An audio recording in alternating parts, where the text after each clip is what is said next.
Welcome to the Vault Excel. This is live number 3. Thank you for joining me. This conversation is pertaining to long haul truckers.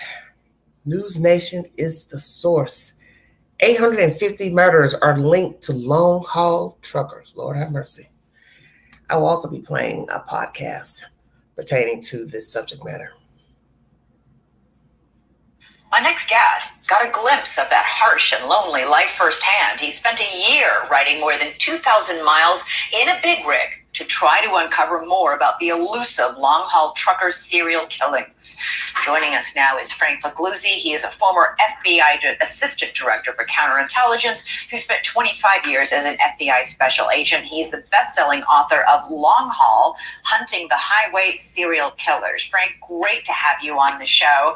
I am still reeling from that statistic. 850 murders believed committed by long-haul drivers? Many, not just one, but several serial killers? Indeed. The numbers are staggering, Elizabeth, and thanks for helping bring attention to this issue. 850 murders over the last few decades of women alongside our nation's highways that the FBI is confident are the work of real killers. In fact, there are already 25 long-haul truckers who are in prison for multiple homicides. Yet, there are 200 of those killings that are considered unsolved and active, and 450 suspects being looked at right now in those unsolved cases. 450 suspects?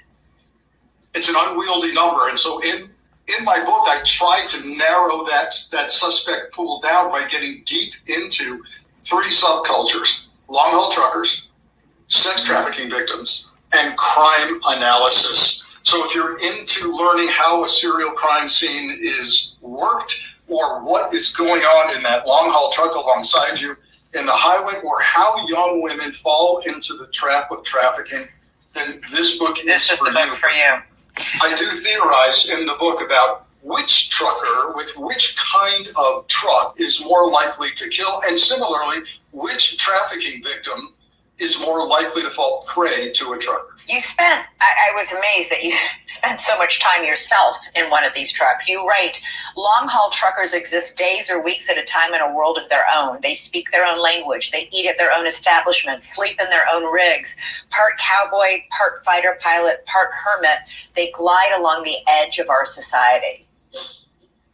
It's a subculture, and I wanted to get a flavor of it, so I did ride over 2,000 miles in a flatbed long-haul truck. I slept in that top bunk in the sleeper berth. I'm here to tell you it's not the Ritz-Carlton luxury in there. In fact, medical studies do show time after time that it's an unhealthy lifestyle, very sedentary, very isolating. And the dark side is that studies, anonymous surveys of truckers show that 10% drink alcohol daily, 20% binge drink 5 or more drinks regularly, and 44% of long-haul truckers experience symptoms of major clinical. The sleeper berth, I'm here to tell you it's not the Ritz-Carlton luxury. Banana repeat, in guys. fact, medical studies do show time after time that it's an unhealthy lifestyle, very sedentary, very isolating. And the dark side is that studies, anonymous surveys of truckers show that 10% drink alcohol daily, 20% binge drink 5 or more drinks regularly, and 44% of long-haul truckers experience symptoms of major clinical depression. Does this world draw serial killers, Frank, or does it somehow create them? I ask that nature or nurture question in the book, and the answer, of course, is complex. The answer is both. There are people who already have a predilection toward violence, particularly toward women, may have had traumatic childhoods, and they seek out that isolating, hermit-like existence in some kinds of long-haul trucking. And then some of these killers, when interviewed, say it dawns on them that they now have the license to kill because they're free.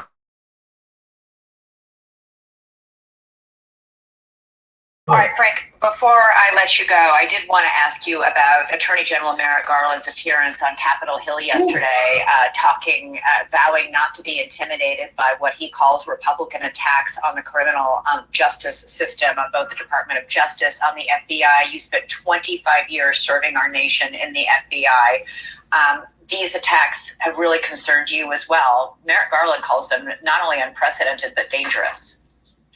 They are dangerous because they involve disinformation that has a track record of inciting people, often some mentally unstable people, toward violence. We've seen it over and over again, whether it's the individual in Cincinnati who tried to breach the FBI field office security, whether it's the man in Provo, Utah, who swung a weapon at FBI agents who were trying to arrest him. Yes. People do get instigated to violence, and focusing that violence on the FBI, focusing on conspiracy theories, for example, that the FBI was trying to assassinate a former president during a search warrant, is not only nonsense, but highly dangerous. Yeah, that language in the search warrant appears in every single search warrant executed by the FBI, including the one executed on President Biden's home in Delaware. So, all right, Frank Puglisi, the book is Long Haul. It's a great read, disturbing read, I must tell you. But very, very interesting about. We'll stop right there. Long Haul, if you're interested in a book, I think we're going to play a little bit of that content during this live stream. Thank you, sir. And thank you for your service with the FBI. Let's recap what was mentioned in this brief video. Oh, Lordy. 850 homicides, murders linked to long haul truckers. Okay.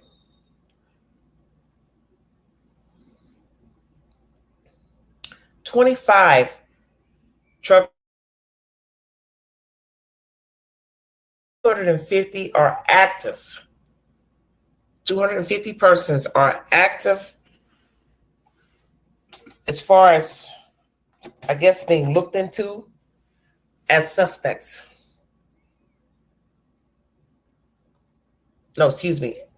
250 active working. Sorry about that. 250 active truckers working.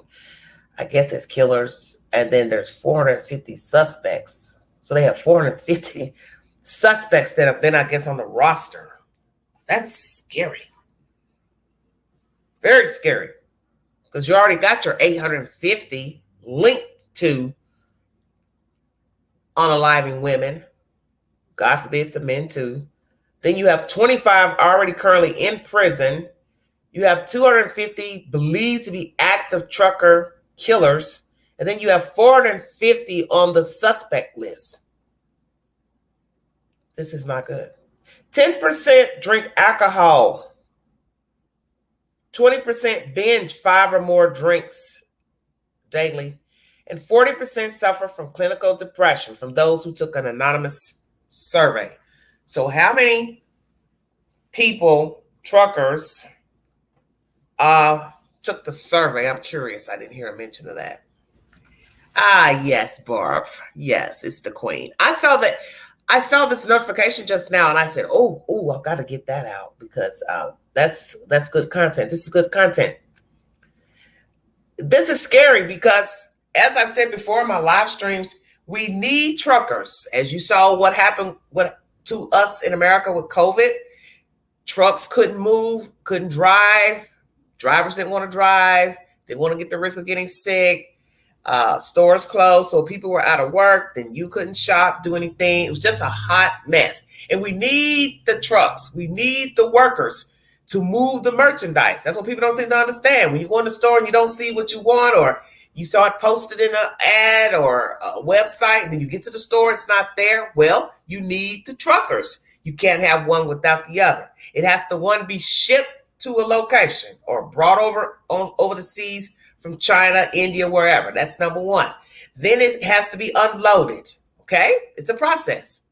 It's got to be loaded from the dock. Somebody's got to do that. Somebody has to do that. And then I guess these truckers come in thirdly.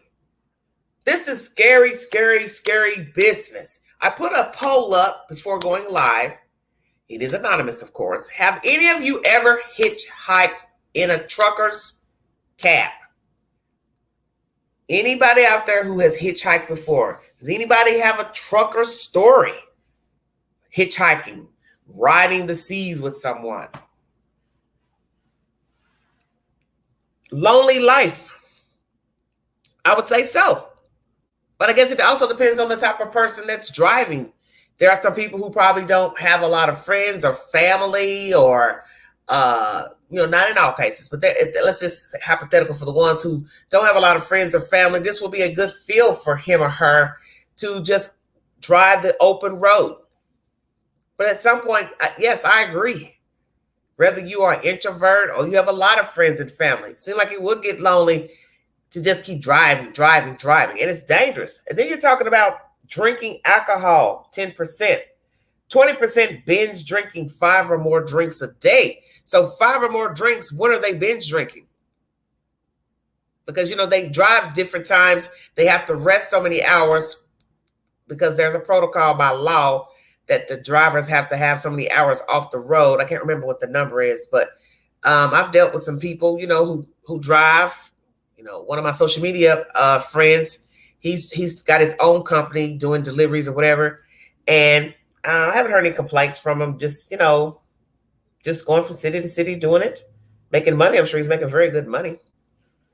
But still, when you're used to going places after 5, 6 o'clock when you get off from work, you don't have that luxury now because you're traveling up and down the road. So what? I used to talk to him on CB when I traveled to Kentucky. Oh, okay. So loneliness, depression, 40% suffers from clinical depression, those who took the survey. That's why I asked, how many people took the survey? What about the women who drive? It's an interesting feel for a woman. As I said, could be a good feel for somebody trying to make them some money, get some money stacked to better themselves naturally, have a good life, make a decent wage. You're going to probably make more than $50,000 a year, depending on the company you work for. You also have the opportunity to get your own rig. Naturally, you're going to have to pay for that, of course. Pay for your own expenses. Pay the note on the truck. Then you have to pay for your own gas. And pay for your own maintenance. I'm assuming pay your own maintenance. They make a lot of money. License to kill. That's the scarier part. Just the fact someone would say that. I have been given a license to kill. Jesus Christ, what in the world is that? Just imagine the women who have hitchhiked or got in the truck for whatever reason, either to get a ride, use drugs, drink with the guy, sexual favor, sexual payment, to only never be seen again, because that's usually how it happens. And those are the vulnerable people, the women who are the workers, as they call them. I don't like using this terminology because I think it's so ugly to call a woman a lot lizard. I didn't even know what the hell that was until a couple of years ago. I covered a story here on my channel, and one of the guys had commented saying she's nothing but a lot lizard. And I thought, what the hell is that? So then I had to use deduction. It's disrespectful to call somebody that. And a really nice looking Caucasian lady was found thrown off the side of the highway in Virginia a few years ago.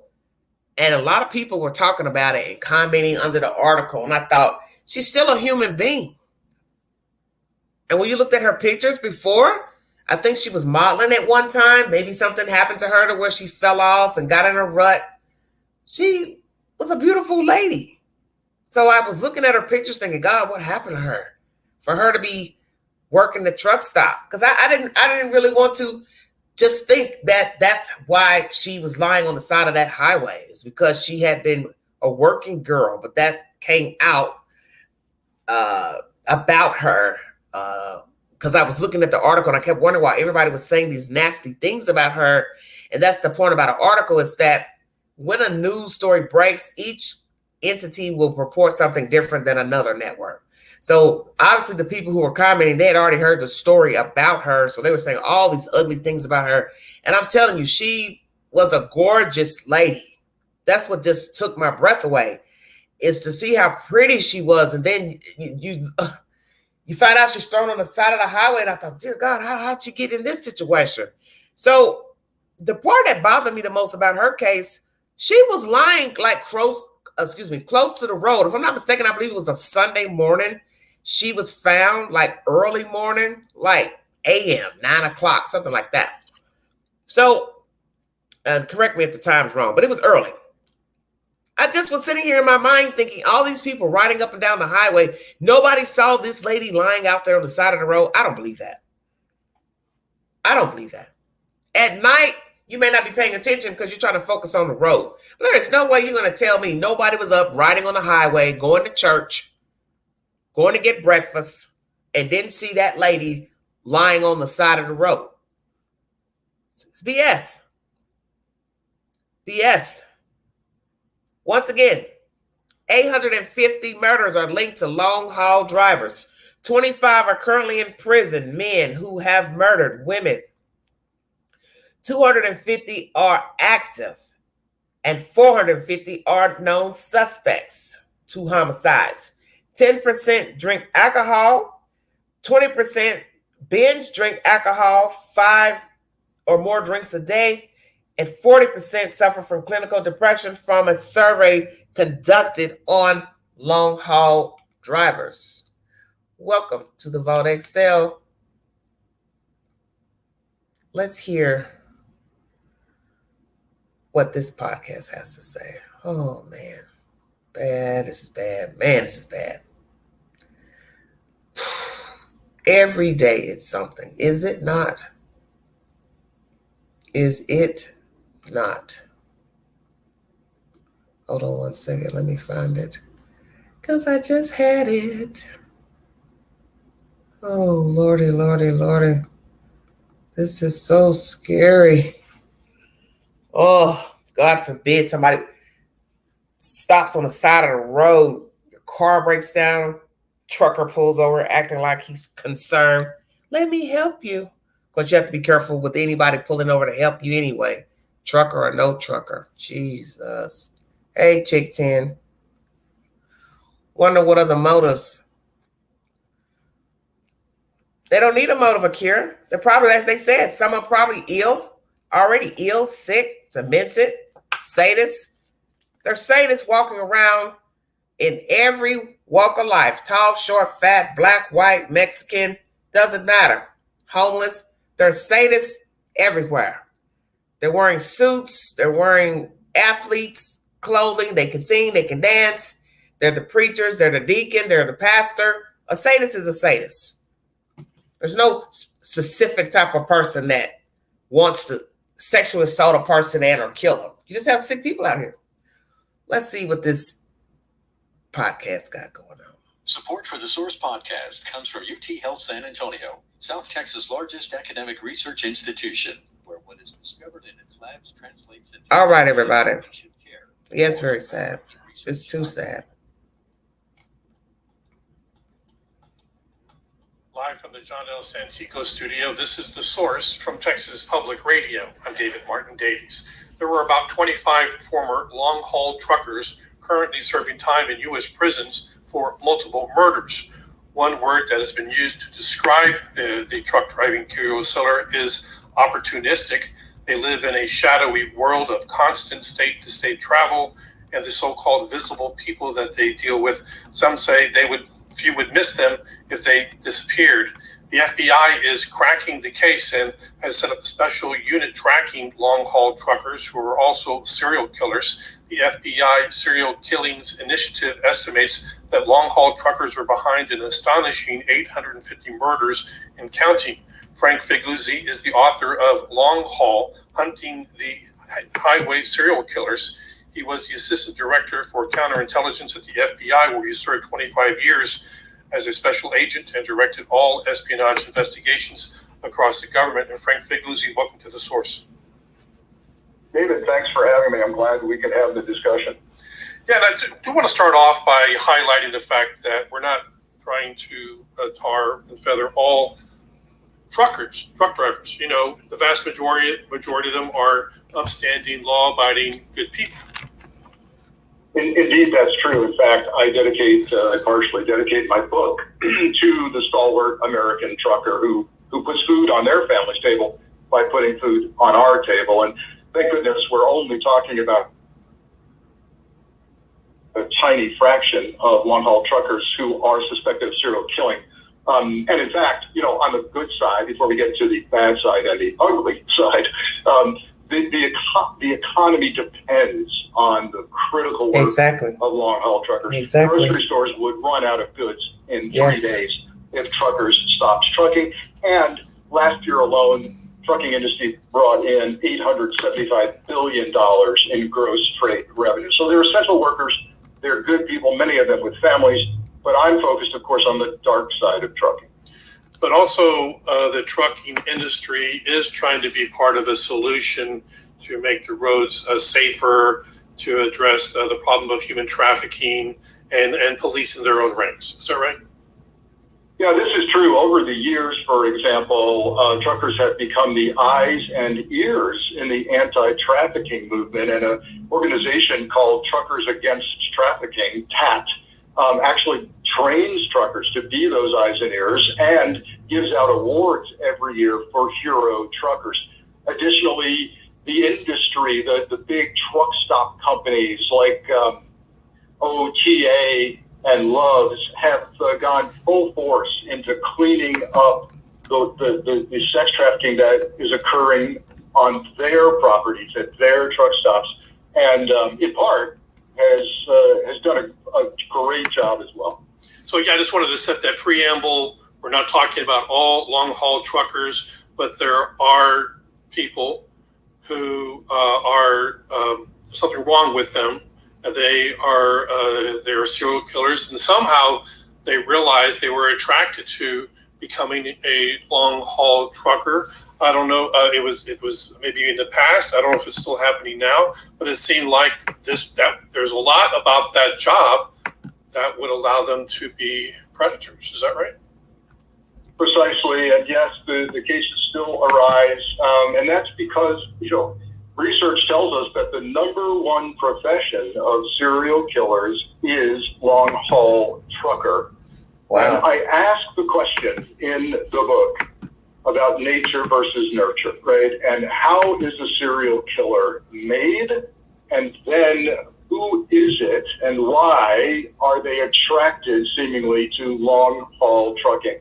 It's an isolated, almost hermit-like existence for many kinds of truckers, little social engagement, and essentially you have a mobile crime scene in that big rig because the truckers are exploiting the scenes. In law enforcement jurisdictions, they'll grab a victim, almost always a sex-trafficked victim, in one jurisdiction. They'll kill and rape her in a second jurisdiction, and they'll dump the body in a third. That's part of what makes this scene so incredibly challenging for law enforcement. So a body will be dumped in another state with no ID, and the police there, they don't know who the victim is. They may do a DNA search or whatever, but in the meantime, the trucker has gone elsewhere, and then there is this internal fight over, well, who does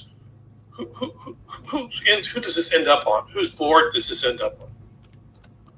That's true. It's confusing, and often it's even more challenging because in many of these cases, you don't have family members, banging their fist on the desk at the police department, demanding an update and justice because they don't even know their loved one is missing. As part of a survival mechanism, that family of that sex trafficked victim, who is often drug addicted, often has some mental illness associated with the trafficking, that family, to survive, has often distanced themselves.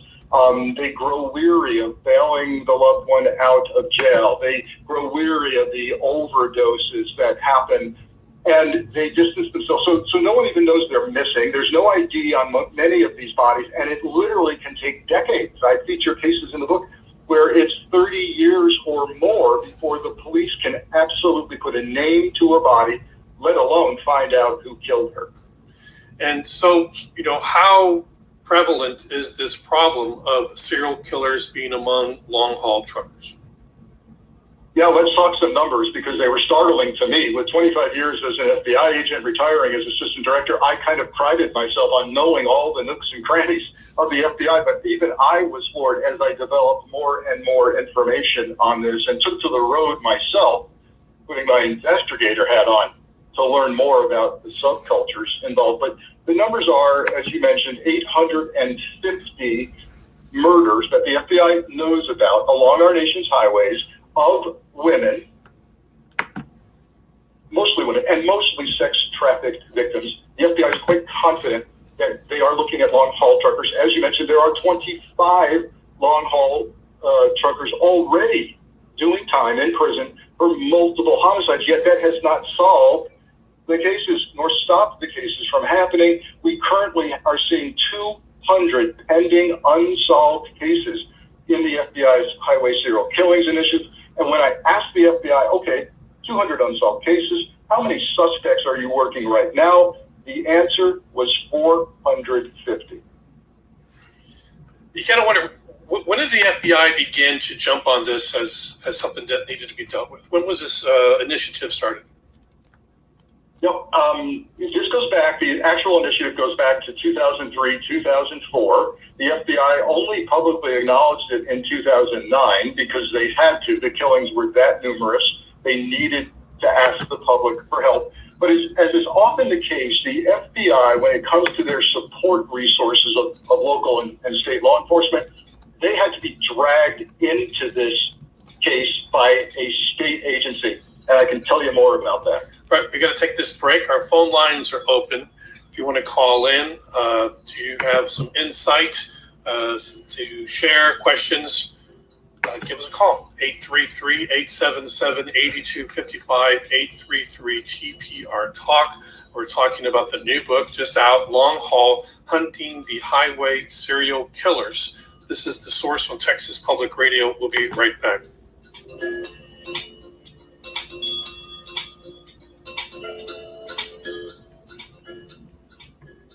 Truckers are never home. Well, some do work, come home on the weekends. Guess it depends on the schedule. What you sign up. Listening to The Source on Texas Public Radio. I'm David Martin Davies, having a conversation with Frank Figuzzi. He's the author of a new book. I've watched the movie on Green River several times. Okay. Hey, Bandit. How are you? Oh, I'm so glad to see you. Did you have a good Memorial Day? Of a previous book, was a national bestseller, The FBI Way, inside the Bureau's Code of Excellence. And he is a national security contributor for NBC News. So, Frank, I hope you don't mind. I want to ask you a question kind of off topic here, but I wouldn't ask you if I didn't think it was important. We didn't need to kind of flesh this out.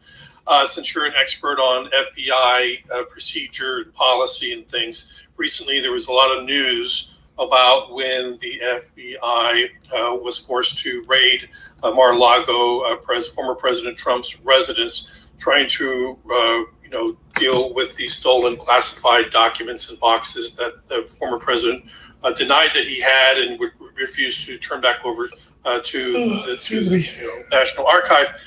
And so in this, there was a story came out recently saying that the FBI had been given orders to that they would be able to use deadly force.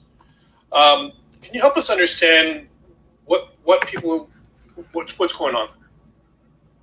Yeah, I sure can, and I appreciate the opportunity. Look, in 25 years as an FBI agent at varying levels of management and leadership, I have never seen a ops order, as we call it, an operations order that's written before a search warrant execution or an arrest execution. I've never seen one, and I've seen hundreds of them and approved many of them. That didn't include the deadly force policy of the FBI, which is viewed, by the way, as not only mandatory in ops orders, as part of the federal form within DOJ that has in its template certain language that you can't remove. So if people were to look in the bottom right-hand corner of the ops order, they'd see a number. That number is the federal form, and that shows you that it's not something people develop out of thin air. The rest of the template you can fill in with the details of your search today, what you're looking for, who's on the team, what their phone numbers are, all of that good stuff. But this This is mandatory. It's so required that the same deadly force policy appeared in the Joe Biden consensual search of his residences for classified information. So nobody treated differently here. For those who say, well, this was unprecedented, what's the threat? Why did you take the language out? I say to them, are you implying that FBI agents should have been told to keep their guns at home that day, should have gone into a situation unarmed, where throughout the FBI every day, Murphy's Law applies. And in my own career, I've seen people totally unrelated with the search, let's say a contract employee, think that the FBI is coming for him because he has a warrant.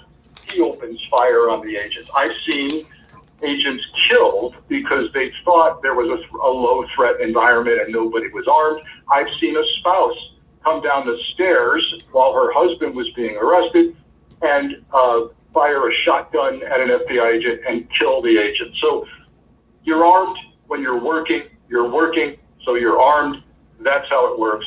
It's mandatory. What's happening here? I think the far right has glommed onto this as a conspiracy that they think serves them well, but legitimate journalists, once they search the facts and gotten the reality, they are not talking about this anymore because they know it's false.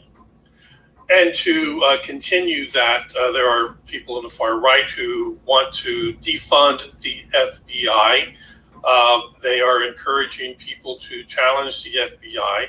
And as you mentioned, the FBI, they don't play.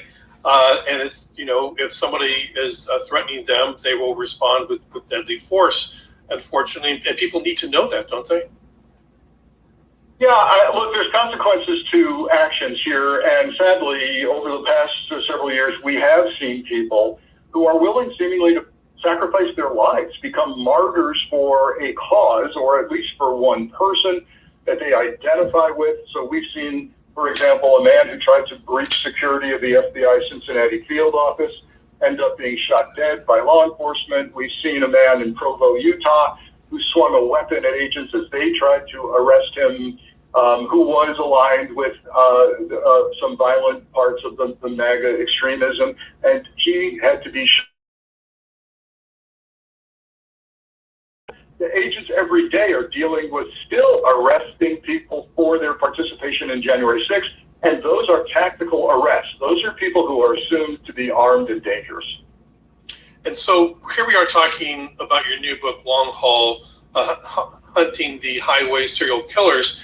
And this is this is what the FBI does. This is about keeping Americans safe and bringing killers to justice who think they've outsmarted law enforcement by constantly jumping jurisdictions. So how does hunting highway serial killers fit into the overall mission of the FBI? Yeah, and it's important to answer this question in the context of a question you just brought up, which is people saying they want to defund the FBI. I would ask them, which parts of the FBI do you wish to defund? The parts that you don't like, the parts where they're pursuing people from your party who might be corrupt, or another party. So this HSK initiative, this highway serial killing initiative, is run out of the behavioral analysis units at Quantico, Virginia, where the FBI Academy is, and it's staffed by crime analysts who, by the way, are not gun and bad special agents, but rather are using computer algorithms, years of experience, brain power, and liaison with county, local, state law enforcement to try and connect the dots to stop the killing. How did this all start? It started with an Oklahoma State Bureau of Investigation crime analyst, a woman named Terry Turner, who's one of the heroes in my book, who many years ago, would not stay quiet about what she thought was a serial killing series involving missing young women from Oklahoma who were turning up dead around the country. And in the span of just a few months, around 2003, she ended up counting 10 cases out of Oklahoma with women being found dead around the nation. She decided to bring this to her leadership. They finally said, okay, you can call your meeting of homicide detectives from around the country. We'll serve coffee and donuts, get them in here. She expected maybe 10 people would show up from around the nation with similar cases. She had dozens of detectives show up, and more importantly, she demanded the FBI bring some crime analysts to the meeting. They did. And when the FBI heard of these cases around the country, they said, you have met the criteria for serial killings. Count us in. And that's when the initiative started. 2004, the FBI went public with it in 2009, seeking the public's help. Let's go to a caller. Our number is 833-877-8255, 833-TPR-TALK. And let's go to Michael. And Michael, you're on the air. I wonder, do we have any idea, any estimation of what the rate of these murders is per year? And is it more now than it was before, and we only are aware of it now, whereas we weren't aware of it in the past? Thank you. Thanks for the question, Michael. So, good question. The numbers are apparently dropping slightly, even though while I was researching and writing this book, I had to stop writing at least twice because I had set Google alerts on my phone to tell me if there was any news reporting on truckers and killings, and my alert went off twice. And I inserted those more recent cases and investigative developments in the book. Here's why it's getting harder to count the numbers today. This problem has moved largely online. What do I mean by that? The advertising for sex for money from trafficked victims and their pimps is happening online. And even as I drove across the nation, 2,000 miles in a big rig, I was checking ads out online. And sure enough, in the cities we went through, and even small towns, there were ads soliciting sex for money and saying trucker friendly, I come to you or you come to me. And it's happening now in nearby massage parlors and cheap motels adjacent to the truck stop. So what happens if it occurs and there's a dead body found in the motel room or in the massage parlor or in someone's residence, it's not clear that we're dealing with a trucker. So the numbers become hard to count as the crime moves farther away from the truck stop. But yes, I do think the numbers are dwindling. But again, I urge caution because it's getting harder to count.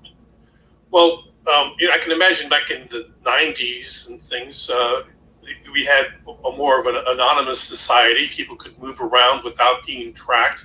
But today, everyone's got a cell phone on them. That's a tracking device. And we have GPS on our trucks, as you know, from your experience when you were, doing that background research, riding along. I mean, how anonymous are these people? We know where they are almost all the time. Great point. Modern trucking has become high tech. And I was impressed by the use of technology as I rode along in the flatbed for a couple thousand miles. So there's something called the trucker log. There's a trucker app. The owner of your company knows where you are most of the time, knows how fast you're going, even the traffic conditions. Some companies put cameras facing inward into the truck, and also outward at the traffic through your windshield. So it's hard. And so as I began to theorize, as an investigator does, how to narrow down this 450 suspect pool, I started asking questions like, hey, is it more likely to be an owner-operator who owns his own trucks that's doing this and less accountable? Is it more likely to be a corporate driver? And just as I was kind of concluding that it's less likely to be a big-time corporate driver, I found cases where that corporate driver parked his rig at the truck stop parking lot for his federally mandated downtime. They're required to take 36 hours of downtime. It's often on a weekend. He parked his rig, he rented an Uber, and went about finding victims and killing them. So you can't, the closer you get to a good theory, you find the case that kind of belies the theory. And are there other professions similar to long-haul truck drivers that also enjoy these benefits of unaccountability, dealing with a population largely considered invisible? Is there something else out there too?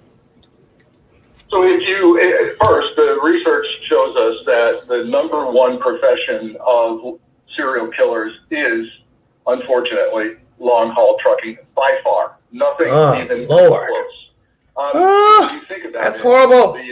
the availability of interstate travel, access, at largely anonymity. You can be in 3 states in a half a day in some places.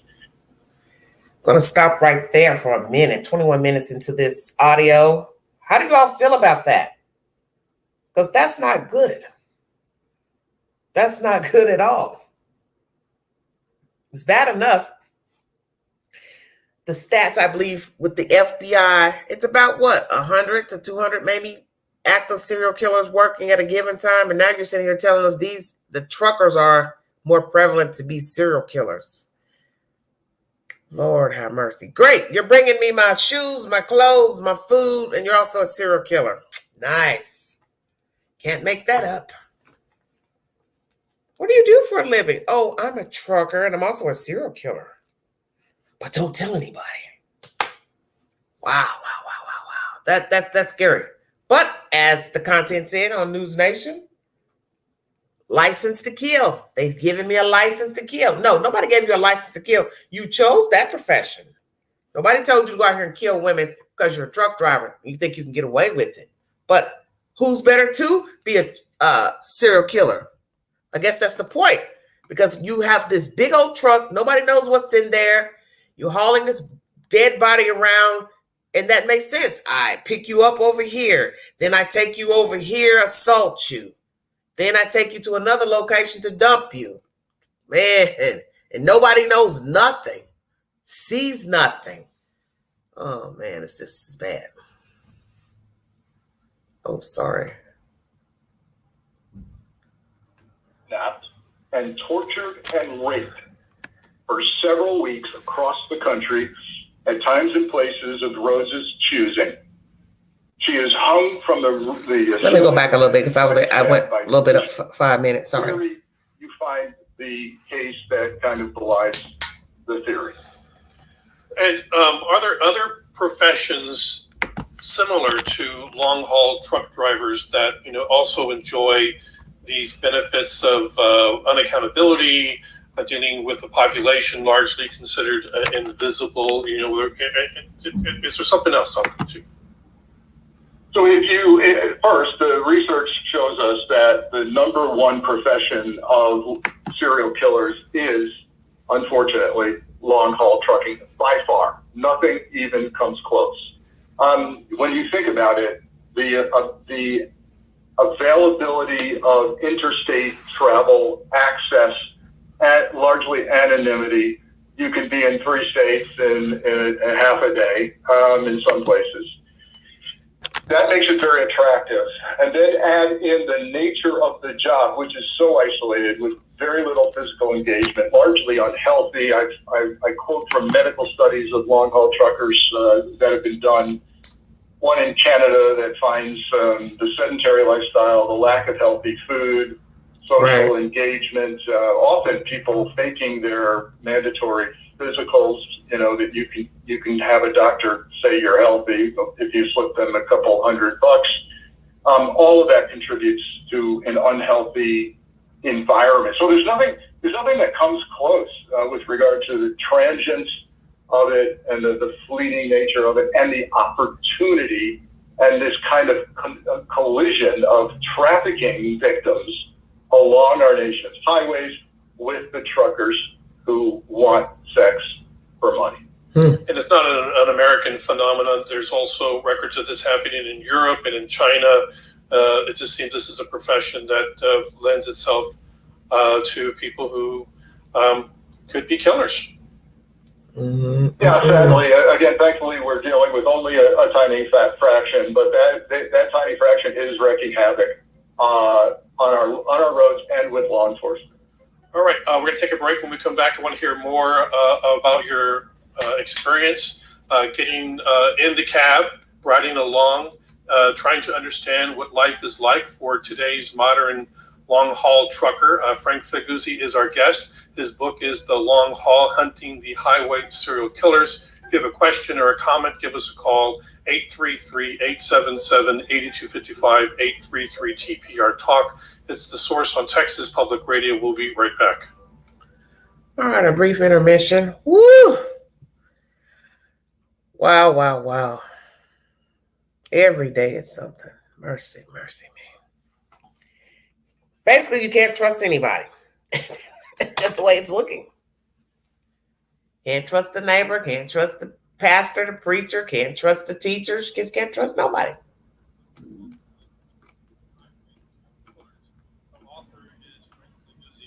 He is a former FBI assistant director and also the author of the best-selling book, The FBI Way. If you get a question or a comment about long-haul truckers, the few who are serial killers and how they go about committing these crimes, how the police are trying to track them down and get them behind bars and trying to preserve life, give us a call, 833-TPR-TALK, 833-877-8255.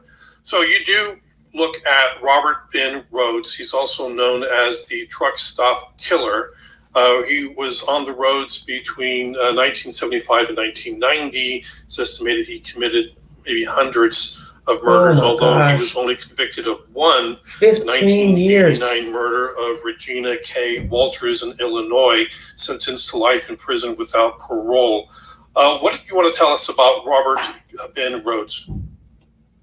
He is amongst the most heinous long-haul trucker killers that I came across. Many say he's the one that all other killers would be compared to because of the span and scope of his killing and just the sheer cruelty and evil. So, for example, for your Texas audience, Regina Walters was a 14-year-old girl who was hitchhiking outside of Houston, town of Pasadena, Texas, with her boyfriend. They're both picked up by Robert Ben Rhoades in his truck. The boyfriend is quickly killed by Rhoades. He was a speed bump in the way. And Regina is kidnapped and tortured and raped for several weeks across the country, at times and places of Rhoades' choosing. She is hung from the ceiling of inside his cab by fish hooks. Oh my gosh. And barbarically tortured. Oh. So cruel was Robert Ben Rhoades that he actually anonymously called Regina's father during the abduction period and said, "I've made some changes. I cut her hair." And indeed, when her decomposing body was found in an abandoned farmhouse in Illinois, her hair had been cut short. And she had been wearing a black dress that Rhoades made her wear and high heels that Rhoades made her wear. And even though I've seen about some of the worst crime scenes in FBI history during my career, it's this last image of Regina where Rhoades took a photo of her before he killed her.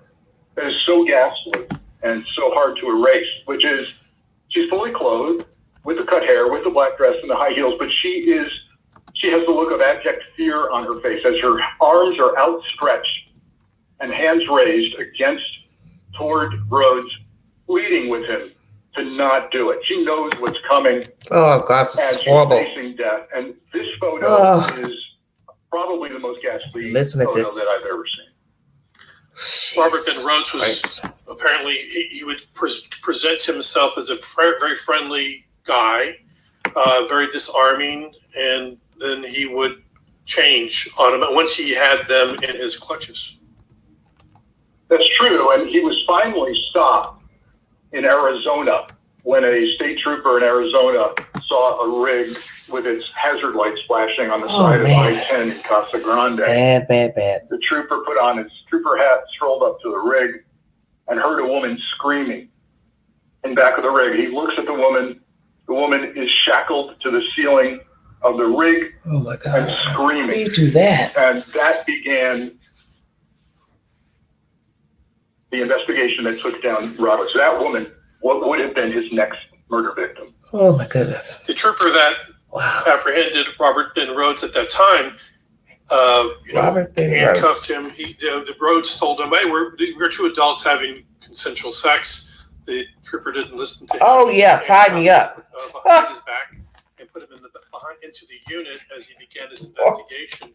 But when he went back to check on Rhoades, he had managed to get the cuffs in front of him, and he had a handcuff key in his pocket, and he was trying to get to that in order to free himself and to escape. This was a person who, not only was he a horrible, a killer and serial killer, but he would, he should not be out on the streets. Clearly not, and he's not. He's in prison, and that's a good thing and a good end to the story. But he may have killed as many as 50 or more victims during his killing spree across the country. I learned from the experts here that there's essentially two kinds of serial killers, and it's true for trucker killers as well. There's the one who wants to control the outcome. They're into power and control, and they prolong the torture and the rape of their victim. That's the case with Rhoades and Regina Walters from Texas. And then second type, they just want to kill. They get off on the killing, and they kill very quickly. And it shows you the pressure on law enforcement to respond to any reports of sightings, missing people, abductions.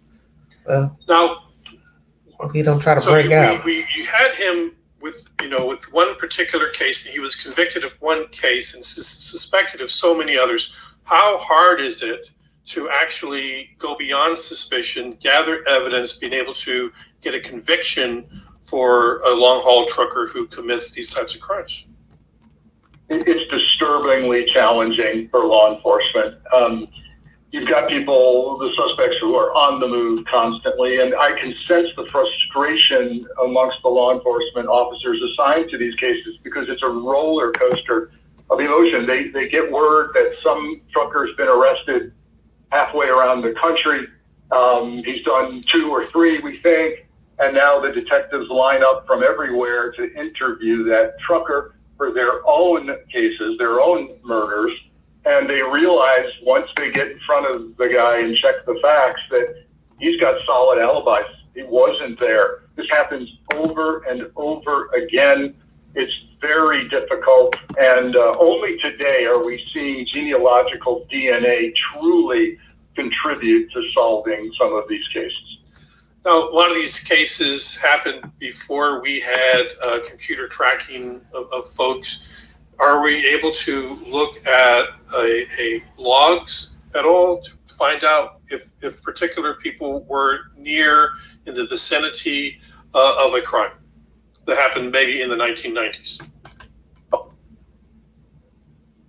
Oh, indeed. And these are cooperative by and large, and technology is our friend in terms of this kind of research, but it is a needle in a haystack. Imagine law enforcement going to all the trucking companies, not just the big ones, but the mom and pop companies that own 2, 3, or 20 trucks, and saying, can we please have your logs, your logistics of all trucks and drivers? My gosh, that'd be a job. Passing this area on this highway, maybe this rest stop for the last year. Massive amounts of data involved there. Or even going back 30 years? Is that possible? Oh, my goodness. Most records don't exist going back 30 years, but the cases now being solved that are 30 years old are almost entirely DNA, genealogical DNA that points to a common killer among victims because their DNA is left on the scene. That happens often. Similarly, with the finally identifying the victim by name is also often now being solved through genealogical DNA databases. So I'm really interested in the case. It's not in your book. It's a guy called the Fast Food Killer, and he terrorized Nashville, where he would go into fast food restaurants as they were closing, and then he would put everyone in the walk-in cooler, and then he would execute them there. But he was from Texas, and he committed similar crimes in Texas, and he was a long-haul trucker for a long, long time. And he, I wonder if there's a 1990, there's a case called the Las Cruces Bowling Alley Massacre, where 9 people were killed in that same fashion. And this guy, crisscrossed the country, and I'm wondering, if he did the same thing all over the country, not just like picking up, women at, truck stops, but doing mass murders a lot like that. Yeah, you raised, those cases are not in my book, you raise an interesting issue, Crazy. which is, let's say that someday, and I raised this question in the book, we don't need truck drivers anymore. Let's say that all the experimental driverless trucking that's going on right now in places and open stretches of highway in Texas and Arizona, we're not quite totally autonomous. We've got a driver sitting in the passenger seat ready to take over. There's a follow car, but the experiments are happening. We're going to a long-haul trucker who's grabbing a sex traffic victim to kill. Where do serial killers end up going? And you've just cited a couple of examples where they're not going to stop killing, but they'll have a different methodology. That you cited with going to a fast food place as they're closing is interesting because there are similarities. Why would he do that? Robbery, I guess. Money? I don't know. They're killing and lock them in the freezer or the walk-in refrigerator. You now have hours before the place opens again in the morning. And during those hours, you're going to 3 or 4 states. You're gone. You're in the wind. And it's very difficult to capture you. So my assertion would be serial killers don't stop. That's why it's so troubling that there's 200 unsolved cases. But they will keep going and find a way.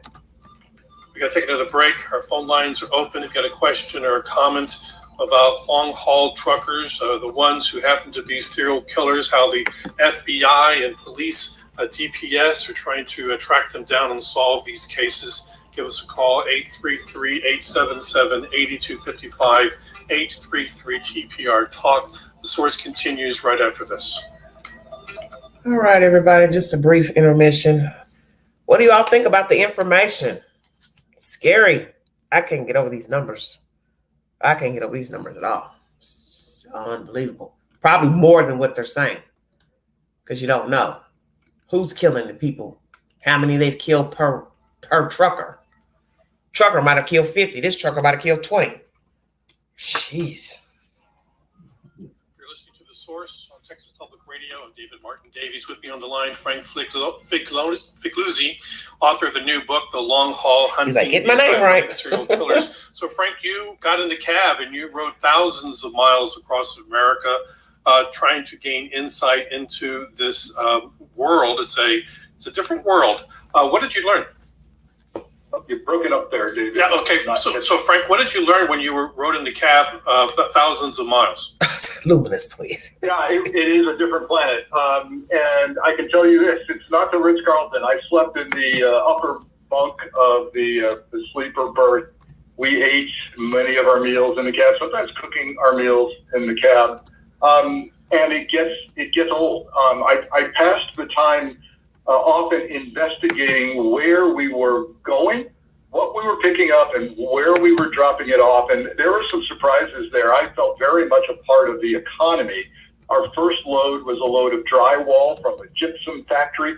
This is after COVID, and so we are part of the resurgence of the housing industry. People just couldn't wait to get the drywall at their construction company. Another load we carried was aluminum rods, and as I investigate the place we're going to drop it off at, which is in Wisconsin, I discover we're dropping it off at a highly secure Department of Defense ammunitions factory, where aluminum will be turned into shell casings for the Army and the Navy. We had lumber for flooring. We carried a suicide coil, which is rolled, a very heavy roll of steel. That it's called a suicide coil because if you improperly chain it down and secure it, it can roll back into your cab and kill you, or worse, roll off the back of the trailer and kill people in their cars. So that part of it, that part of feeling like you're part of the economy was great. The physical engagement with the load, these tarps that we had to cover our load with, weigh 100 pounds. So we're tossing rolled tops up to the trailer and then up on top of our load to unfurl them over the load. You've got to know points of securement, weight distribution. Can we fill up our gas tanks today, or will that put us overweight? All of that was fascinating. And I came away with a positive impression. The young trucker that I was working with, if he's the future of trucking, then we're in good shape. I guess that's young Mike that you're talking about? You hope. That is Mike, who was a graduate of the hello, Institute 62. of America, and chose long-haul trucking because it offered him a six-figure income. So young Mike shared with you a list of kind of rules to follow, road rules, and number one is don't. Before we get into that, just imagine he's talking to young Mike. He's been riding around with young Mike, don't know how long. He went on this excursion with him to learn the trucker life. And what if young Mike is a killer, a sadist, a rapist? Oh my goodness, I'm dead. Seriously. This is why you can't even brag about people.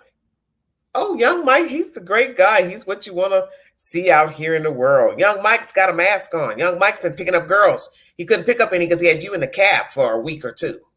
Oh my goodness. Shut your mouth. I'm just saying, you don't know people. Let's just role play. What if young Mike is one of those guys and you've been skinning and grinning and sleeping in his cab with him and he's sitting up here sweating bullets. Can't wait to get you out of that cab. Because you have heard about people who like to immerse themselves in true crime and cases and documentaries and investigations. So just imagine young Mike is Big Mike, if you get my drift. Oh my gosh. I'm serious, Vivian. You hear this all the time. What is the first thing you always hear? I can't believe it. He's not that type. Oh, he's so nice. He's a good guy. I went to school with him. I hear this all the time. You hear this all the time on Dateline, 48 Hours. Oh, he was so popular in school. Oh, he's so quiet. Yeah, he's quietly planning out how to choke somebody. Yeah, just saying. Not trying to be rude or nothing, but just saying. You don't know people. Don't empty your pee jug at the truck stop. Unpack that for us. So there's a culture, a subculture that I deeply wanted to get into, and it some of it may seem humorous. Cornbread. There's certain things about professionalism and courtesy on the road that are essential, and one of them is keep a clean truck. About once a month, unless it's even dirtier, you're going to want to go to the truck wash and keep your company brand name looking sharp and shiny. Wash down the evidence. But you do need to relieve yourself on the road. Often you don't want to take the time to stop. And that generally takes the form of using, gallon jugs, and you do what you need to do, but don't empty those out at a truck stop. Don't be that person who does that. Do your disposal discreetly. There's lots of kind of rules of the road. You're always going to want to either flash your lights or honk your horn if someone shows courtesy and lets you in, or to cut in front of them. All of that is part of it, but some of it's quite scary. Look, we were 80,000 pounds fully loaded. And it was clear to me through some of the near misses that we had when I was driving, car drivers largely oblivious because they're on the phone or talking, that we avoid killing people just by being vigilant. So if you think you're going to pass that truck on the entrance ramp or you're going to get out ahead of it, please understand something. They don't have that kind of acceleration when they're loaded. And you should not be trying to do that. Also, I can now look at a truck on the highway and tell whether the load is secured properly or not, and I will stay far away from an unsecured, a poorly secure load, and even a steel coil, a suicide coil that I think is properly loaded. I'm going nowhere near that. The other data that became clear to me is that anonymous surveys of truckers show that 10% of them admit drinking alcohol every day, 20% admit binge drinking 5 or more alcoholic drinks regularly, and 44% of truckers are at signs of major clinical depression. What can be done now to, now that we are aware of this problem of truckers, some of them who are serial killers, is there anything that can be done to make it more difficult for them, or to keep them from becoming serial killers, from becoming truck drivers?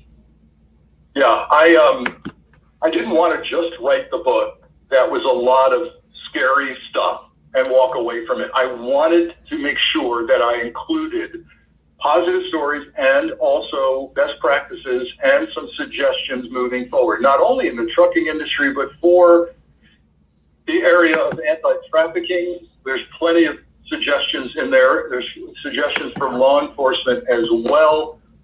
With regard to the trucking industry, first of all, we've got to acknowledge long-haul truckers as the essential employees that they are. Pay them more money, recruit more assertively and confidently. But there's a challenge there. Do you know that legally the trucking companies are permitted to be second chance employers? That means they can recruit and hire convicted felons. Now, I am a fan of reacclimating prisoners to employment in our society. I think that's a positive, and I think they become some of the most loyal employees. However, when you're making a what did he say, Flora? strategy out What of I miss? ex-cons, as some companies do, by the way, I think it behooves you to get far more careful about vetting that driver and digging more deeply. I'm also a fan of cross-training. You can't. So that in a big company that drives different kinds of trucks, reefers, low boys, heavy loads, tankers, hazmat, getting people cross-trained so that they're just not doing the dry van, that dry goods haul across the country that can be mind-numbing. I think that kind of physical engagement with the other trucking could be very, very helpful. And then the training. You can throw in an hour of training to your commercial driver's license training on trafficking, and you could have truckers become the eyes and ears of the anti-trafficking movement, as some organizations do. The organization called Truckers Against Trafficking does that and gives awards for hero truckers every year. But so if okay. I'm sorry. Felons, we don't want to take that away. That's an important thing to have in society. Give people an opportunity You all are horrible. to work their way back into society. But there should be extra screening. How would you employ something like that? So I know people will cringe whenever I suggest that we need further government regulation, but I think this is an area where the Department of Transportation could get more.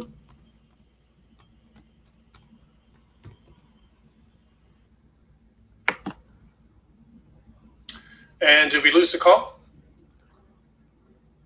All right, he's there. Hey, Sundown. All right, we lost you for a second, Frank.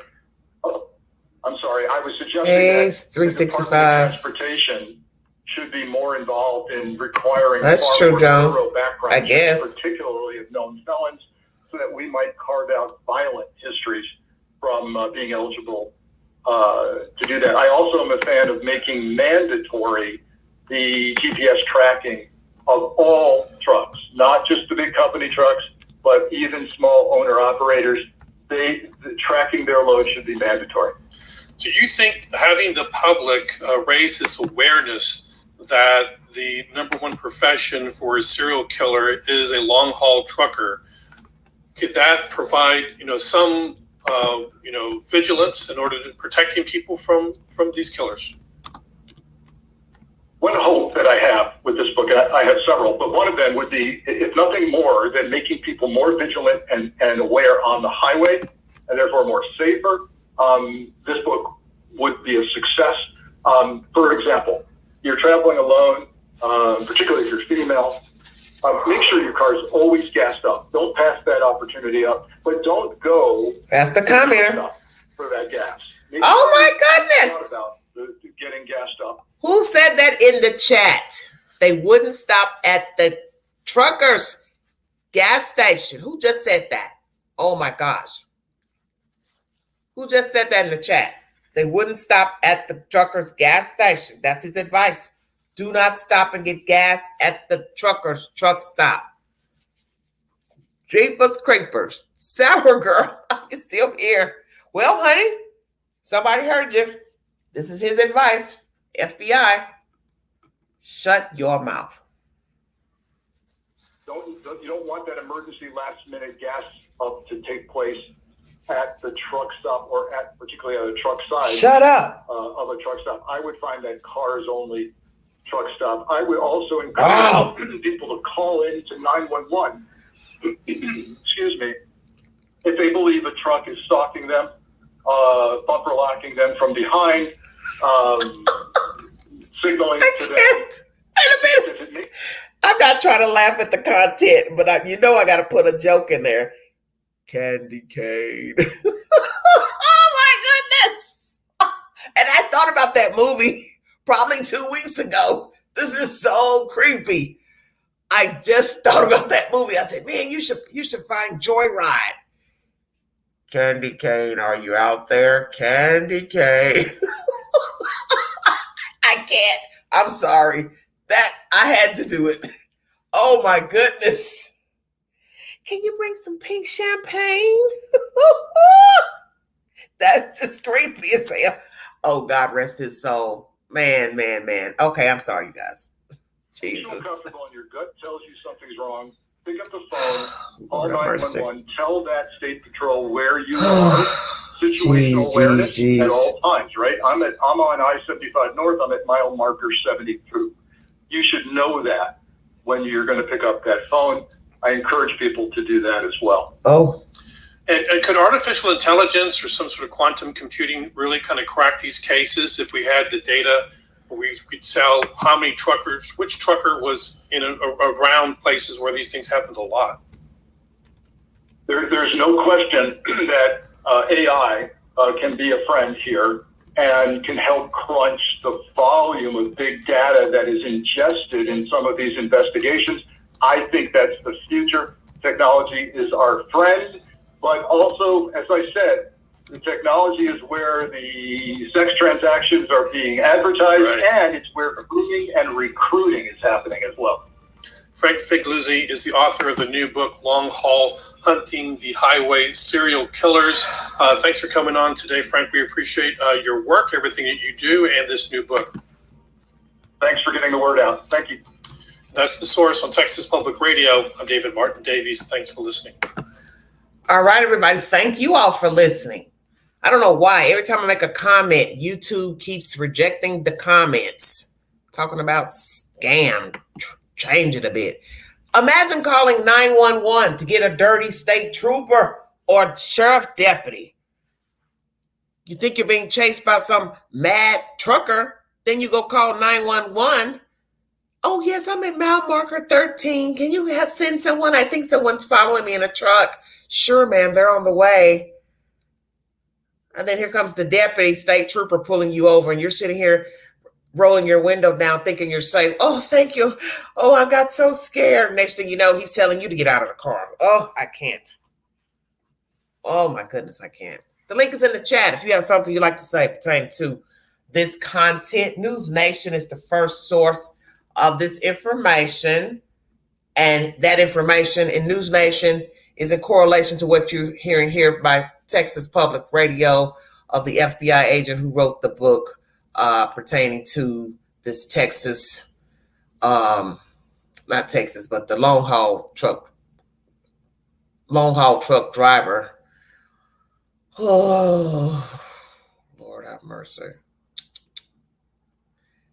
They are loners traveling back and forth across the nation with no set schedules and living in a world of anonymity. Long haul truck driver could be the perfect occupation for a serial killer. There is access to a pool of potential victims, and constant state-to-state mobility means dodging law enforcement jurisdictions. This could explain why there have been so many documented cases of long-haul truck drivers suspected, arrested, and convicted of multiple murders. The FBI Highway Serial Killings Initiative estimates that long-haul truckers are behind an astonishing 850 murders and counting. In 2004, the FBI was tipped off to a gruesome pattern of unsolved murders along American roadways. Today, at least 850 homicides have been linked to a solitary breed of predators, long-haul truck drivers. They have been given names like the truck stop killer, who rigged a traveling torture chamber in the rear of his truck and is suspected to have killed 50 women. The interstate strangler, who once answered a phone call from his mother while killing one of his dozen victims. In many cases, the victims, often at-risk women, are picked up at truck stops in one jurisdiction, sexually assaulted and murdered in another, and dumped along a highway in a third place. The transient nature of the offenders and multiple jurisdictions involved make these cases incredibly difficult to solve. Based on his own on-the-ground research and drawing on his 25-year career as an FBI special agent, Frank Figliuzzi investigates the most terrifying cases. He also rides in a big rig with a long-haul trucker for thousands of miles, gaining an intimate understanding of the life and habits of drivers and their roadside culture. And he interviews the courageous traffic victims of these crimes and their inspiring efforts to now help others avoid similar fates. Wow, wow, wow. He has written a book called The Long Haul Hunting the Highway Serial Killers. He was the first assistant director of counterintelligence at the FBI, where he served 25 years as a special agent and directed all espionage investigations across the government. He is an MSNBC columnist and a national security contributor for NBC News and MSNBC. He is the author of the national bestseller, The FBI Way, Inside the Bureau's Code of Excellence. Oh, Lord. Now, this show, The Source, is a live call-in program airing Monday through Thursdays, 12 to 1 p.m. If you'd like to leave a message, 210-615-8982. And during the live show, you can call 833-877-8255. Email The Source at tpr.org. This interview was recorded Monday, June 3rd, 2024. This story is by David Martin Davies, Texas Public Radio. Thank you for your time. Woo! They kidnap you in one state and dump you in another state, then you end up a Jane Doe if your body's found. Yeah.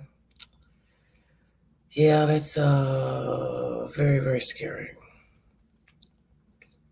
Now look at Flora. Now I'm going to worry those trucks are out to get me, like that horror movie. What was it? Overdrive? Yeah, I'm sitting here talking about Joyride. Oh, my goodness. I love that movie because that's the one thing, when I first saw the movie, every movie's, it's really good the first time you watch it. I'm sitting here in my mind thinking, how does he know how to find them? So there's a radius on the CB, obviously, but still seems so make-believe. Somebody could hunt you down. How did he know they were playing a prank? How did he know these were some young people playing a prank on him? Oh, that movie got me. What's your name? Candy Cane. Ooh, I can't. Yeah, no CBs for me. No, thank you. Won't be calling on no CB. Nowhere. I got to focus on driving. I got to focus on driving.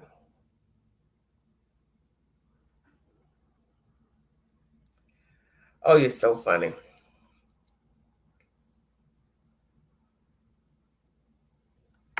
Yeah. That was a good movie, though. Joyride. That's probably one of the most original movies. Because a lot of scary movies are repetitive, The Mass Stalker,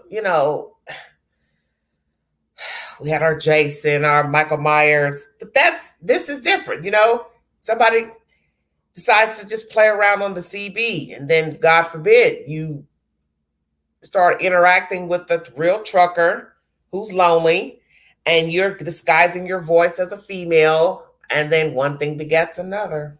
Wow, that Joyride, something else. I think I saw Joyride 2. It's just as gritty. It's like this guy here needs him needs therapy. So what do you all think about the content?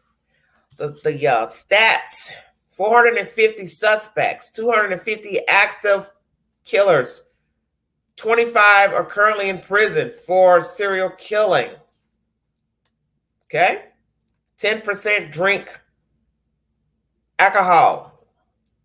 20% binge drink 5 or more drinks a day. 40% clinical depression from the guys who took the survey. Now imagine the women who drive. They're probably like, oh, wow, don't group me into that category. Because you do have women who drive. I met a woman last year when I was doing ride share. I picked her up at the truck stop in West Knoxville and gave her a ride to Walmart because she needed to get some things to put in her rig. She was a real nice lady. She had a little small dog with her. And I thought, wow, she's traveling with a dog. So imagine you got to pull that big boy over to let that dog go to the bathroom. Woo! I don't know about that. I don't know about carrying a dog with me. I don't know if carrying a dog is a good idea, even if it's a little small, miniature dog. I don't know about that. Interesting, very interesting. Hey, I don't have a CB now. That's when I was younger and stupid. Well, Barbara's nothing wrong with having a CB. It's just common sense. It's just like anything. The telephone, the social media, you have to know who you're talking to. God forbid if they say, well, hey, where are you at? Are you near highway such and such? You want to go get a coffee at the, IHOP, the Waffle House? And then you say, oh, yeah, sure, I'll meet you up there. You just have to be careful who you're talking to. You don't know people. This is how I look at it. I don't judge anything as far as, social media, people on social media. People on social media are people in general. So I keep trying to tell people about meeting people on social media, chatting with them, then giving your phone number. They are people. If there was no social media, they would still be a sicko, wacko, sadist. It's not like there's a book out there that says, hey, if you get on Facebook, you're going to become a rapist. You get on IG, you're going to become a rapist. No, you're already that person before you think of getting on Facebook or IG or Snapchat. You're a sadist regardless. Doesn't matter. It's just an easier tool. That's all the internet is. It's just an easier tool to get to people, lure people, pretend to be people, use fake names and profiles. Queen knows all about it. Yes, I do. I know all about it. Today they're married, tomorrow they're Bob. Nothing shocks me. Just like talking to you all in that chat. I don't know who you are. You can see me when I decide to show myself, but I don't know you. I don't know who you are. One day you come in one name, and then the next time you come in another name. Imagine that. Oh my, the games we play. Hello, Ashley. How are you, dear? Nobody has anything they want to say about this serial killing business? Very scary. I've got some upcoming lives. I'm going to bring you a Susan Smith live, Scott Peterson live, the DNA from 20 years ago. He will get it retested. What will it reveal? I'm also going to bring you a live pertaining to the border. Mr. Biden has decided to give some executive orders for some control. So what will it be exactly? What will the remedy be?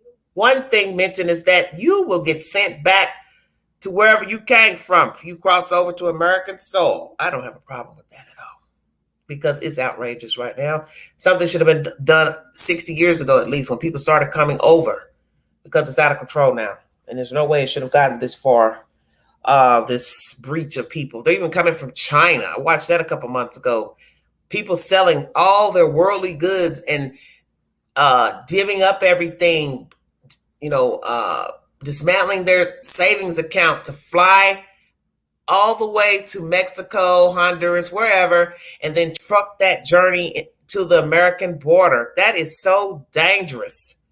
I don't care if you're a man or a woman. That is too dangerous. Oh, here go my baby. Flora Boo, where you calling from? Middle of Florida.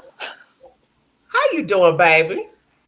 Good. I just thought I'd say hey tonight. I'm glad, Flora. Thank you. I appreciate that. I like to have some new people, different people come up and hit the stream. Hey, just tell me what you think about the stats. Oh, I think it's crazy. Like, I didn't realize. I mean, I'm scared of truckers anyway, just because they're driving giant machines. Why? Talk to me, Flora. Well, they kind of. One tried to run me off on accident, I'm sure, on a bridge once, but it's just big machines, so I try to. Well, they're fine. They're fine. They're trying to get to where they're going. They're trying to get that load down. Dude, and now they're drunk, half of them. Huh? Now half of them are drinking. It's like probably while they're Flora. driving too. Flora, they've been drinking. Yeah, exactly. That's what I'm scared of. But you know they've been drinking. Listen, you know they've been drinking. They've been getting high. They're texting. They're doing everything people do that's driving a car. There's no difference. We got drunk drivers, we got gangsters, putting on your lipstick, eating a McDonald's sandwich, trying to talk to your grandson about you're on your way. It's all the same. Exactly. That's why I stay away from cars too. But I did not even think that the FBI Flora, would tell us. what are you trying to tell me? You riding public transportation? Oh no, I just keep my car away from other people's cars. I don't know how you do that. I keep my cushion. Try to stay away from them. Okay. So let me ask you, are you afraid to drive, Flora? No. Well, I mean, I guess I'm scared a little bit. I drive dark country roads in the middle of the night, so I keep. Well, you shouldn't be afraid of nothing. That's the worst place to be, Flora. Oh my God! I cannot believe you just came up here and said that. Do you know how dangerous that is? If your car catches a flat, you are out there by yourself, girl. Oh yeah, I mean dark country roads. Like I'm working. Dark, right yes, now. I know. I drive like midnight is the usual time I go home, so it's like. Well, where may I ask where you coming from? Middle of Florida, near Gainesville. No. I mean, where are you coming from when you're driving at night on the interstate? Where are you coming and going? Oh no, I'm not on the interstate. I'm on back dark country roads. No, you're not listening to what I'm saying. So why are you out that time of night, Flora? Oh, because I'm a night owl and I do my best work at night.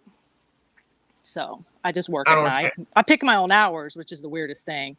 But, okay, but I don't understand. You mean you're on a regular job that requires you to work at night? They don't require. I pick my hours. I'm a contractor. Okay, so may I ask, what do you do? Yeah, I prepare dinosaur fossils. I fix them. Okay, they break all the time. So dinosaur lady, let me talk to you. Yeah. You've been around this channel for a little bit. Flora, you know damn better. Flora? I know Stop better, but I do it. That's why I know, but stop doing that, baby. Stop doing that. Don't do that. I should be going home. Don't act queen, because you got to use deduction of 2-lane highways. Something happens, you got to now try to pull over. How safe is it to pull over? That's why it's better to be on the highway and pull over, because there's more room on the highway to pull over. It's not saying that you can't get hit even on the highway, because now they hit parked cars on the highway. Oh yeah, it's scary. People trust these machines way too much. What machines are those? Vehicles, cars. Well, I think people just have too much trust in them. Flora. Now don't you start talking crazy up on this live stream. Who's in control of that car? Humans.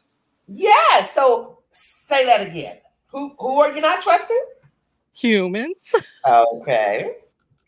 What you got to say about this? Anything? Weigh in. Well, 250 active guys riding the highway that have been undetected. 200. 450 suspects. So that's probably 250 plus 250.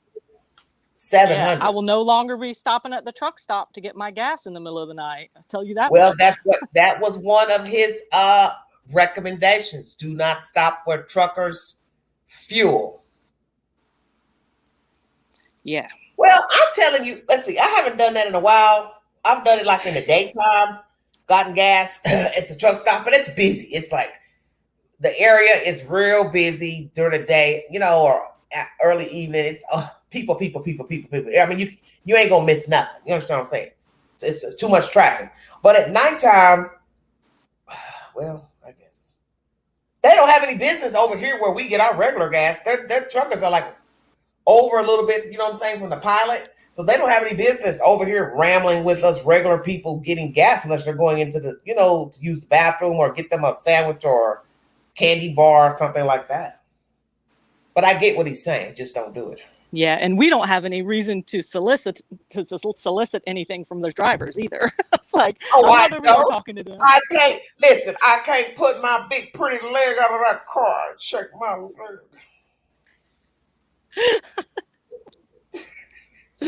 Lord, I can't put my pretty feet out the car. How you doing, big fella?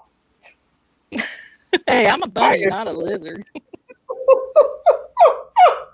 Yeah, well, I've met some truckers in my time, hey, how you doing? And it's an interesting field. I'm going to say this to kind of veer off the serial killing situation. One, as I said, you don't know people. And the only thing I would be more concerned with is dating a trucker. Because I have seen what truckers do. A lot of them, they're dating this one, that one, from state to state, picking up women. And that's why I wouldn't be interested in dating a trucker per se. You understand what I'm saying? Oh, yeah. They could have those two lives real easy. Yeah, they do have the two lives. They're probably picking up women. They're probably picking up some from the lot or the Piggly Wiggly or wherever they're walking to get their sandwiches and stuff, food. And they also, a lot of them, they're on dating sites too. And they change their little locations. One might say Jacksonville, Florida, right, today. Then tomorrow, it might say Chattanooga. See what I'm saying? Yeah, got to be careful. Yeah, they do that. Melissa, that's not nice.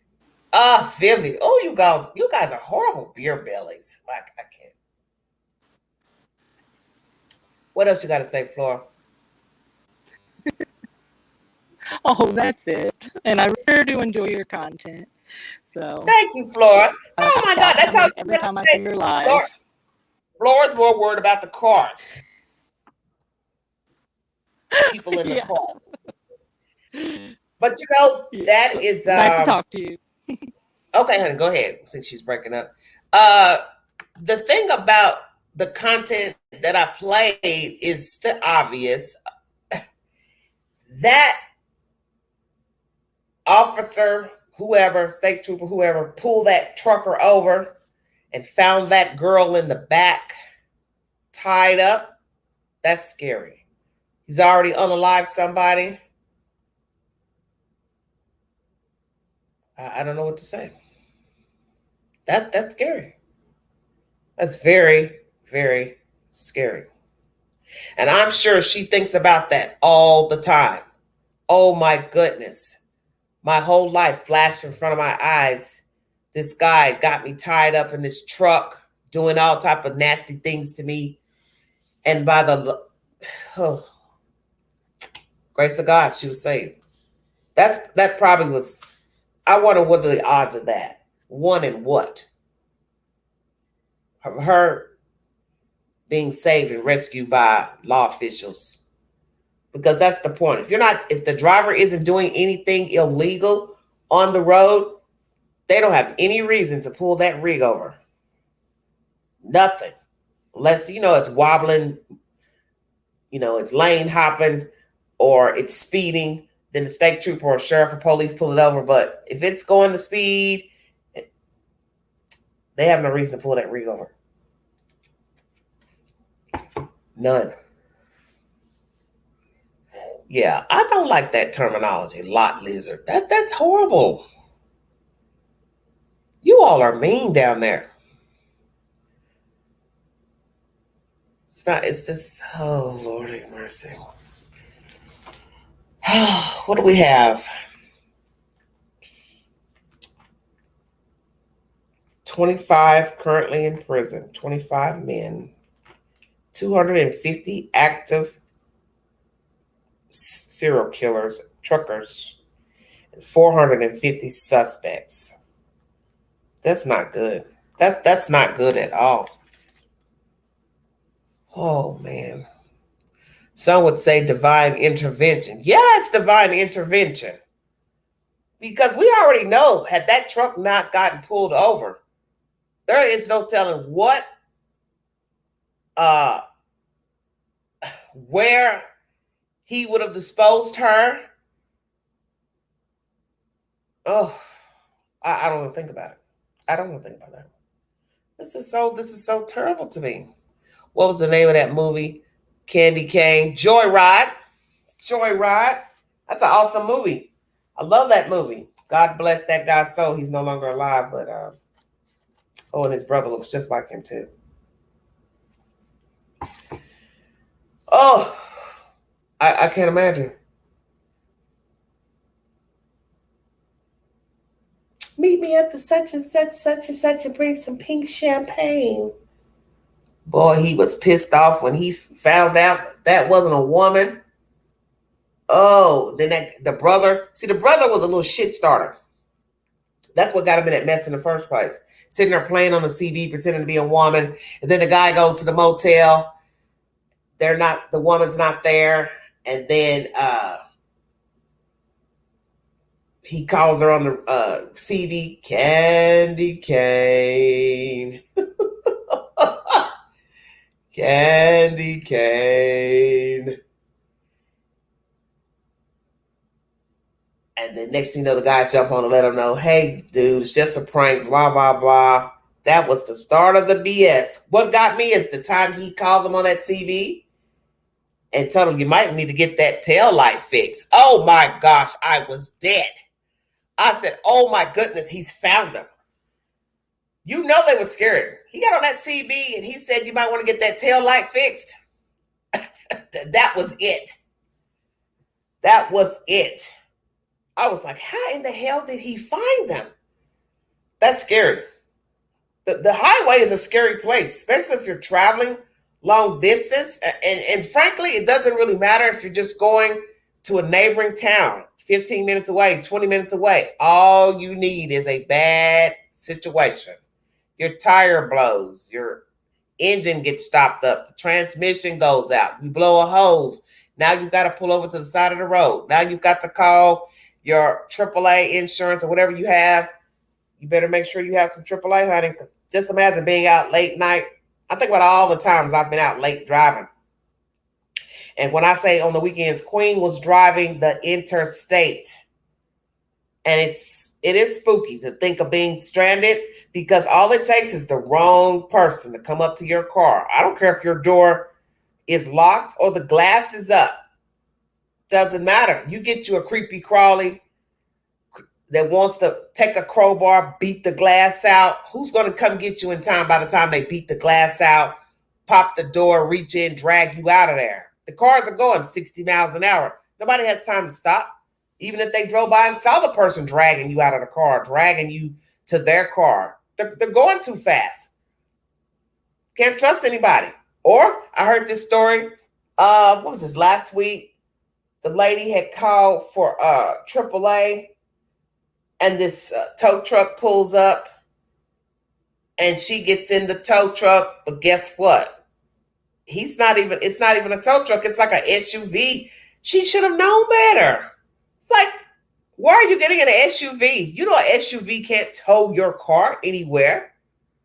And he was telling her, oh, yeah, I'll take you to get what you need. Like he was taking her to a parts store or something. She should have known better. A tow company uses tow trucks. They don't use SUVs. An SUV is not going to tow your car. I'm not saying it can't, but tow trucks don't use SUVs. She should have known better. She should have asked for his name. Should have asked your insurance, AAA, whoever you deal with, hey, what's the name of the driver coming to pick me up? What color is the truck going to be? You need to ask all those questions. Because let me tell you something.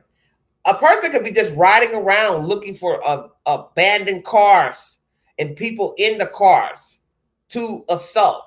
So just imagine you've called AAA, a truck comes up, tow truck comes up behind you or jumps in front of you. He gets out and say, hi, I'm here to pick you up, tow you to the tow yard. and take you on home or wherever you're going. And you be like, oh, okay, thank you.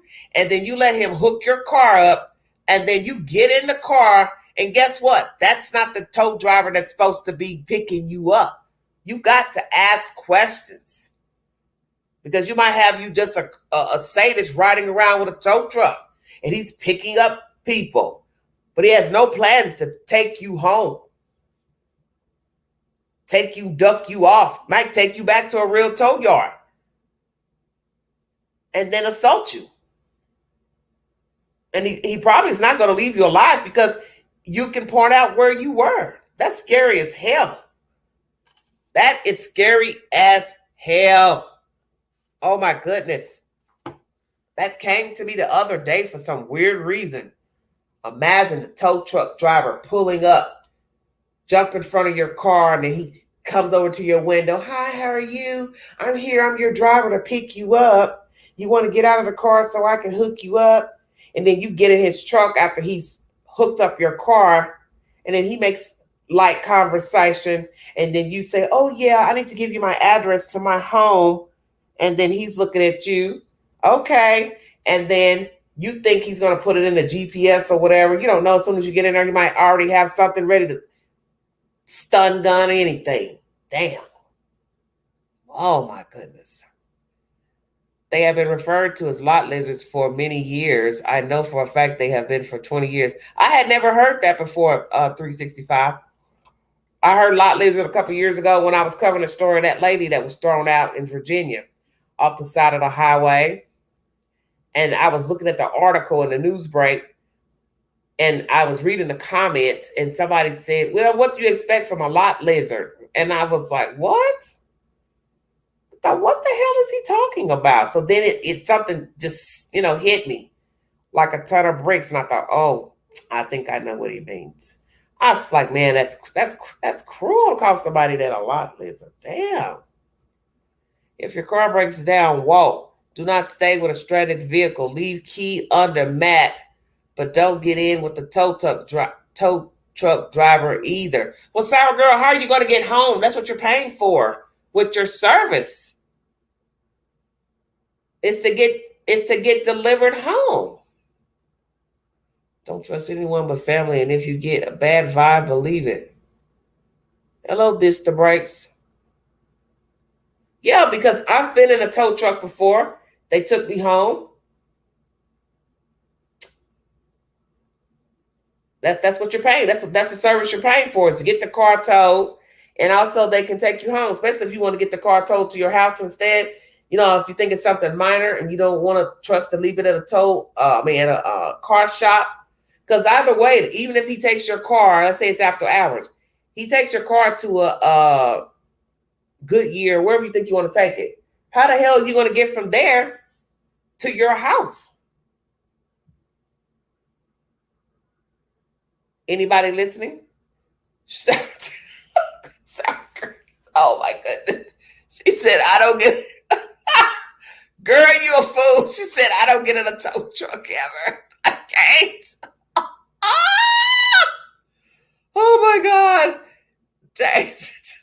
I can't with y'all. What did she say?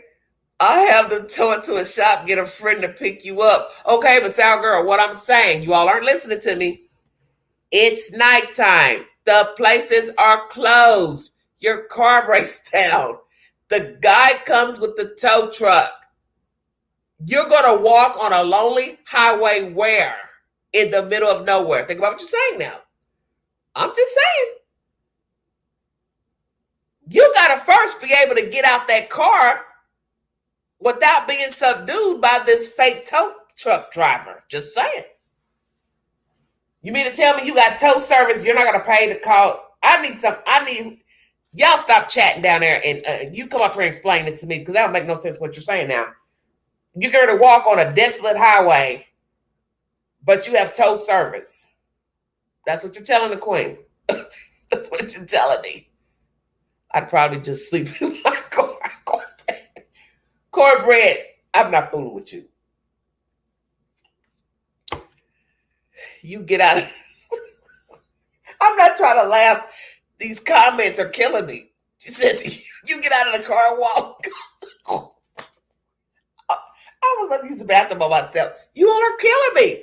You get out of the car and walk, call for a tow. On your walk, girl, you ought to quit. If you all could read your comments. Jesus. Oh. Okay, Sour Girl. Sour Girl, hit the link. We're not about to do this. Girl, hit the link. Damn. You sit here. Oh, I can see walking down the highway and I'm calling on the interstate in the dark my AAA when I could have done that in my car. You do that in your car, sweetie. It's safer to be in your car and call.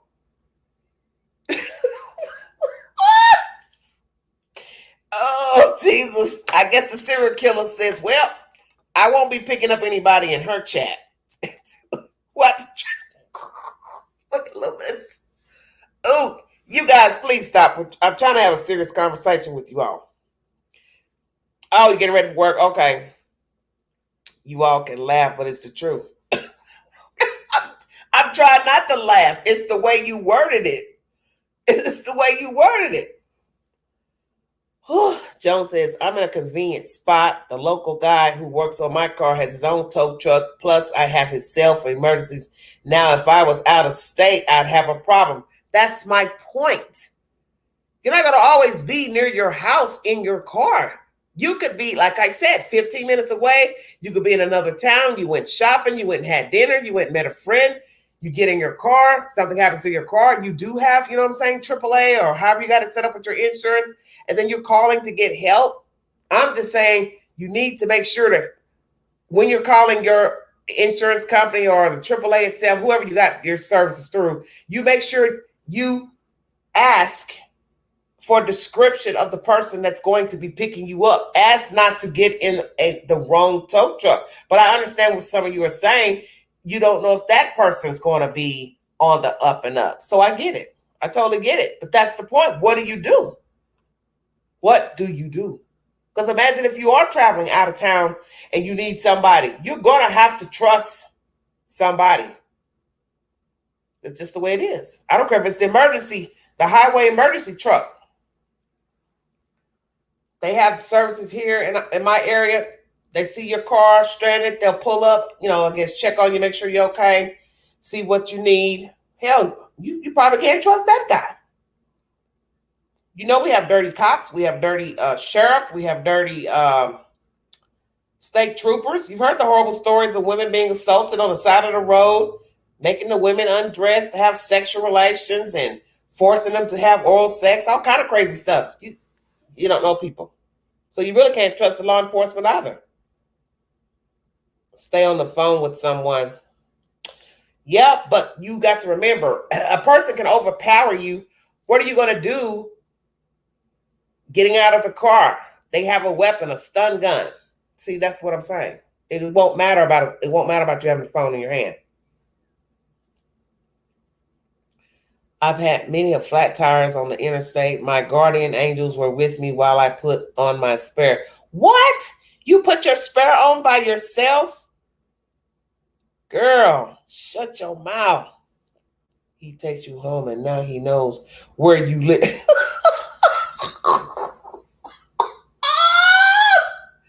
Oh, Sour Girl, you're killing me. Girl, you're killing me. I can't.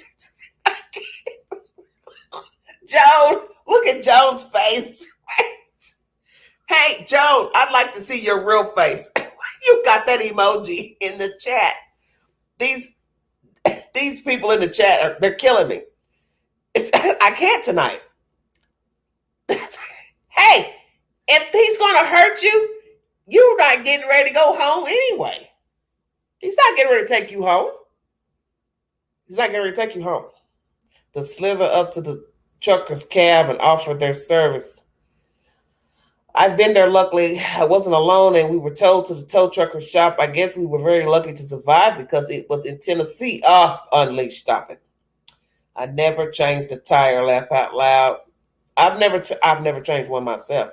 And I have had some flats. Let's see, have I had one flat? Yeah, one. But I was good. Somebody that knew me happened to be coming down the interstate, and they saw me on the side of the road. He came over. He put my little spare thing on. That was gravy. That was a blessing. I used to be friends with a federal security officer, and it's his advice: make jokes. we're not trying to make jokes, sour girl, but it's the way you're wording it in the chat. That's all I'm saying. Oh. She said, "Oh, girl, learn how to change the tire." Oh, this is coming from our little back roads bandit, Flora Mae Bunny. Flora, I can't fool with you.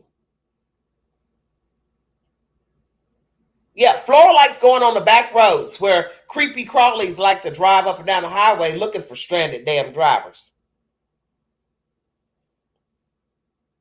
I've done back roads at night. I have, but I don't like them. I don't care for those back roads, because when you're talking about 2-lane roads, something happens to your car, you don't have anywhere to pull over. You don't have anywhere to pull over. So now, let's say something happens to your car, it stops running. Now you're sitting in the middle of an open road. Cars are coming for 40 miles an hour. They can just come over the hill, slam into you. It's dangerous. It's dangerous. The 2-lane road to me is more dangerous.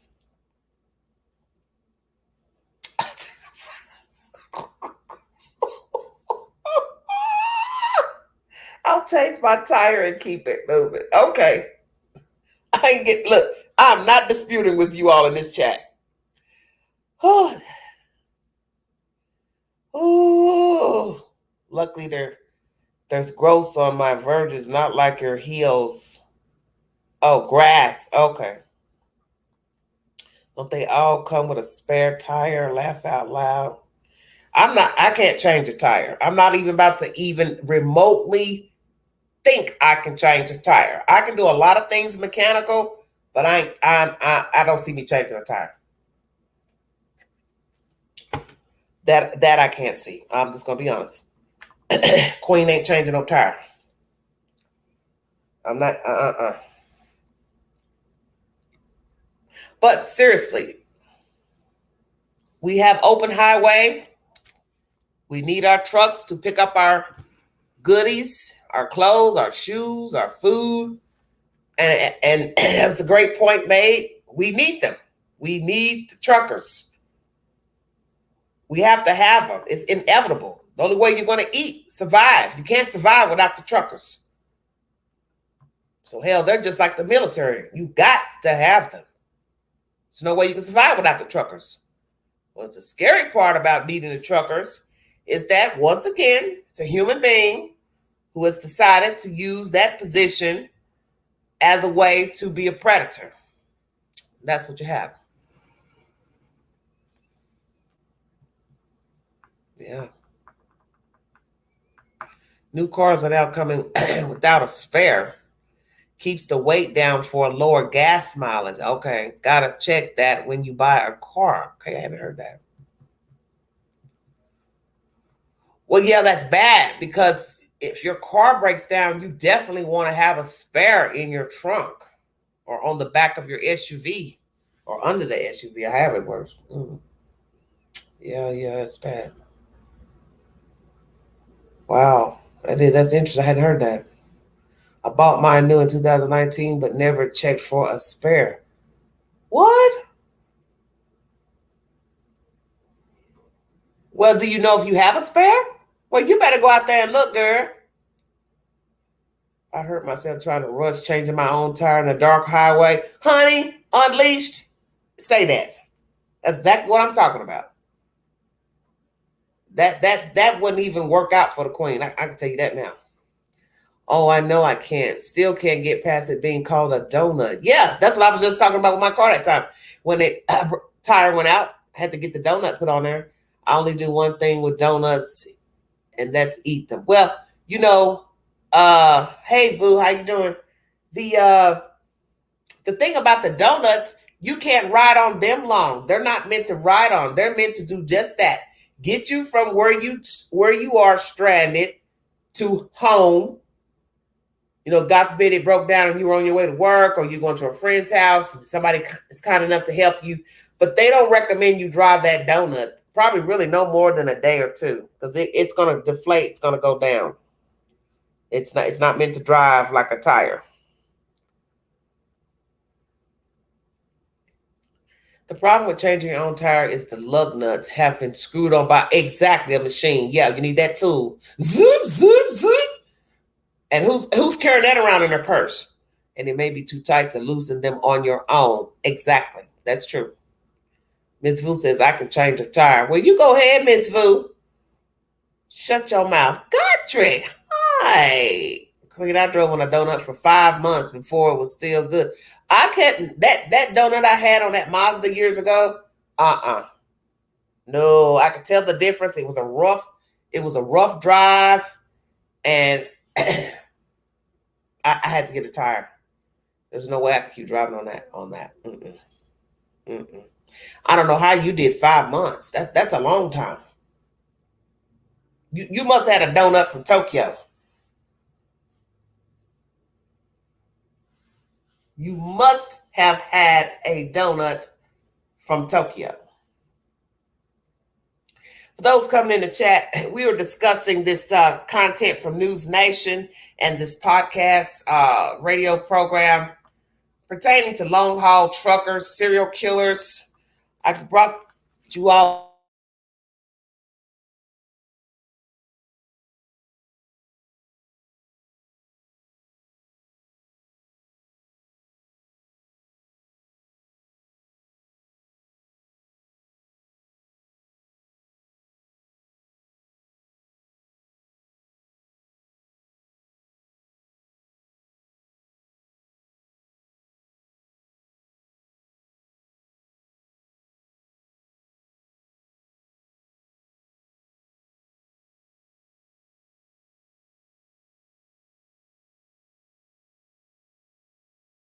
have been deemed with clinical depression. And this was a survey administered to truck drivers. It did not state how many of the people that they had took the survey. So I don't know how many people took the survey, but it was an anonymous survey of truck drivers.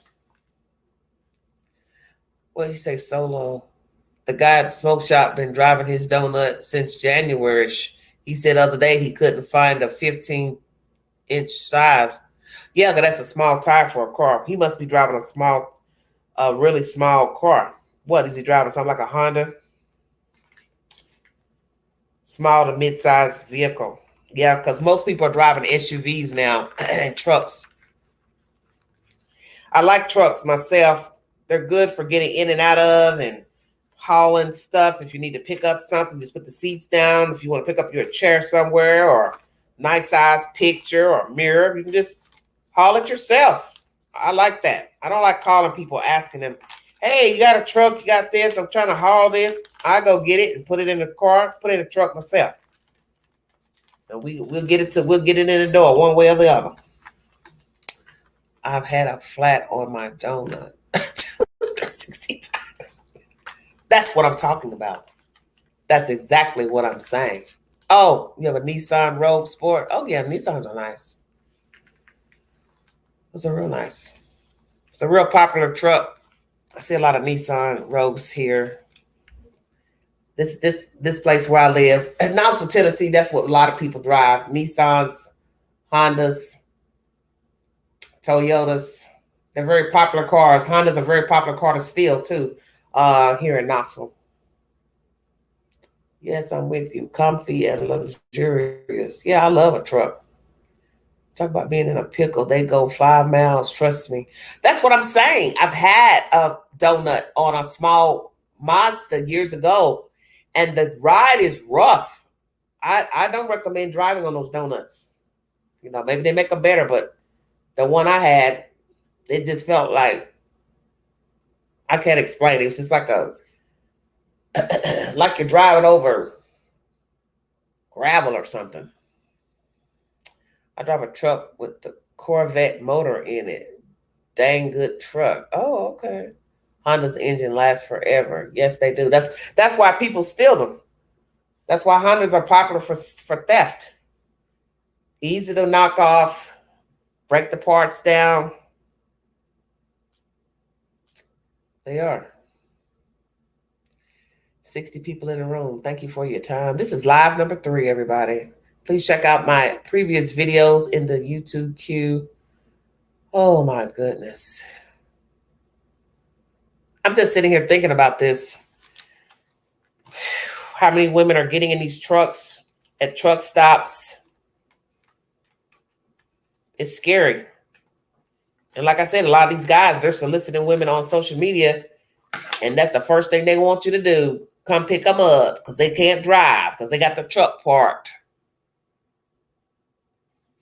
It's just bad business. But like I said, I don't think I would date a trucker just because of the stories, things I've seen. I think a lot of those guys, they're picking up women when they're on the road, and you don't know what they're doing with those women. And then they're coming back, laying with you. No, thank you. No, thank you. Oh, yeah, Barb. We'll have to get together. Now I got to go drive these dark country roads, and I forgot to bring my firearm. Flora, please. Flora, why you don't have the weapon in the car? What are you saying? Yes, I'm spoiling you today. Yes. They pee in a bottle. Yuck. Well, Dr. I mean, that was mentioned during the live stream. Yes, he said be considerate where you urinate, dump it somewhere properly. That's what I'm saying. How can you get used to that? That's why I said it takes a special type of person to drive trucks. Like I said, some guys, women, they go home on the weekends, depending on if they're doing local driving or not, or winded driving. It just depends on who you're working for, and I guess what schedule you pick. Then you got the one driver that's doing the every 2 weeks they come home. Then you got the other driver that's doing the every 3 weeks come home. And then there's the 1 month driver. So I guess it depends on the company you're working for and the schedule that they're offering. Because naturally, you don't have to take anything. I'm sure they would be glad to take anybody that wants to damn work. I don't advise anybody being on the highway for longer than a week anyway, because that's just really not good for your legs and your knees. You need circulation. You need to be able to get up, get out that truck, move around, walk around, circulate, bend, stretch out. 6-7 days with your knees pinned back. That's not good for your feet. It's not good. It's not good for your feet. Not good for your legs. You can't get any circulation like that. I sometimes forget it. And never leave your weapon in the car. That's the number place they are stolen. Well, that's true, but aren't you going home? You're going from work to home. You're not in a high crime area, but I'm not trying to say that nobody would break in your car, but I'm just saying. Miss Vu, now y'all stop it. Now you all behave. They probably only bathe once a month too. Oh God. They have showers, sweetheart, at the truck stops. They have showers. Nice ones. They got some nice truck stops. They got little nice meeting rooms and all kind of stuff. Honey, it's more advanced now. It's not like what you think. It's not like what you think. They got nice truck stops where they can go in and shower, sit, chill, watch TV, day rooms, comfortable furniture. It's different now. I used to date a truck driver, and I went on a couple of runs with him, but I have known him for a long time. He wasn't weird, thank goodness. Yeah. Amen. I've never had it broken in, but we all know it can happen. Oh, yeah, of course. They won't stop to pee. They ain't stopping to shower, queen. Oh, gotcha, please. I'm sure there's some clean men, because you got to stop the truck to get weighed so often. So, might as well take your shower. Truck stops are dangerous at night, though. Unleashed, don't laugh at them. They've been cracking jokes. And I've been laughing right along with them. Because that sour girl, she's had me tickled. Had me tickled pink. I'll have to go back and read these comments again because they're hilarious. And this is a serious subject, and you all just been here cracking jokes.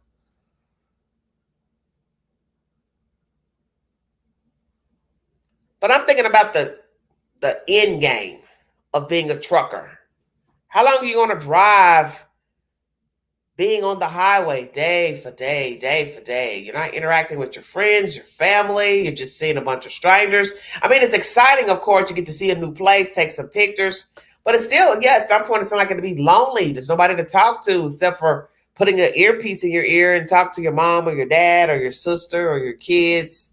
But it's still not the same as getting to see them. That's why I said I wouldn't want to drive and do that every 2-week thing. If I was going to drive, I'd have to be home on the weekends. I want to be able to stretch out, take a shower, take a bath, get in my bed, stretch out. I don't want to be cooped up in no rig. I don't think I want to do that. But like I said, there's some people who like it. So, hey, to each its own. To each its own. But the scary part is that these men are using these open highways in that truck to seduce women in the truck, make the women think they're going to pay them for sex. And then once they get in there, they get the sex. And then they're beating them, strangling them, then killing them. Or may not even have the sex. Might just, as soon as she get in there, he attacks her. Guess it depends on the perpetrator. There was one that was married with a kid that was a serial killer.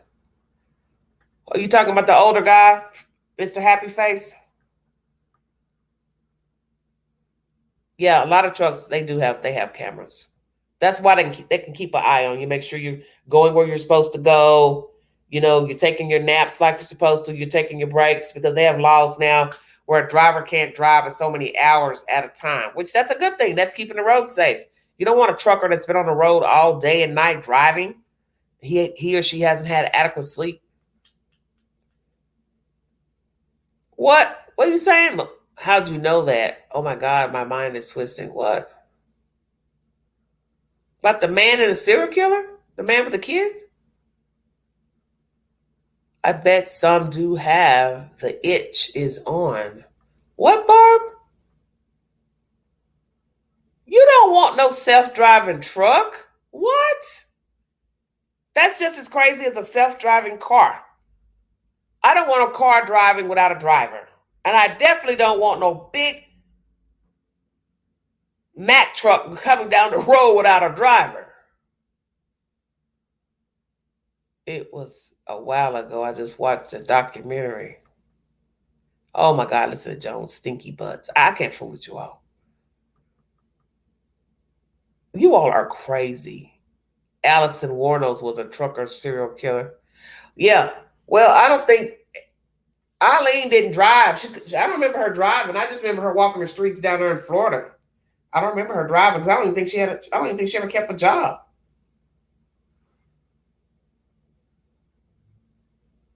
Yeah, I never heard that she drove. Eileen Warnos, boy, that's a very interesting story. She had a horrible life. She had horrible parents. Her father was strict.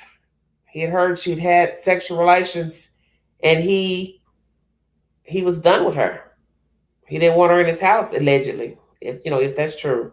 So that was the start of Eileen Warno's her downfall. The daddy didn't want her in her house. She left. She stayed out in the cold. And then eventually she hitchhiked her way to Florida, and the rest is history.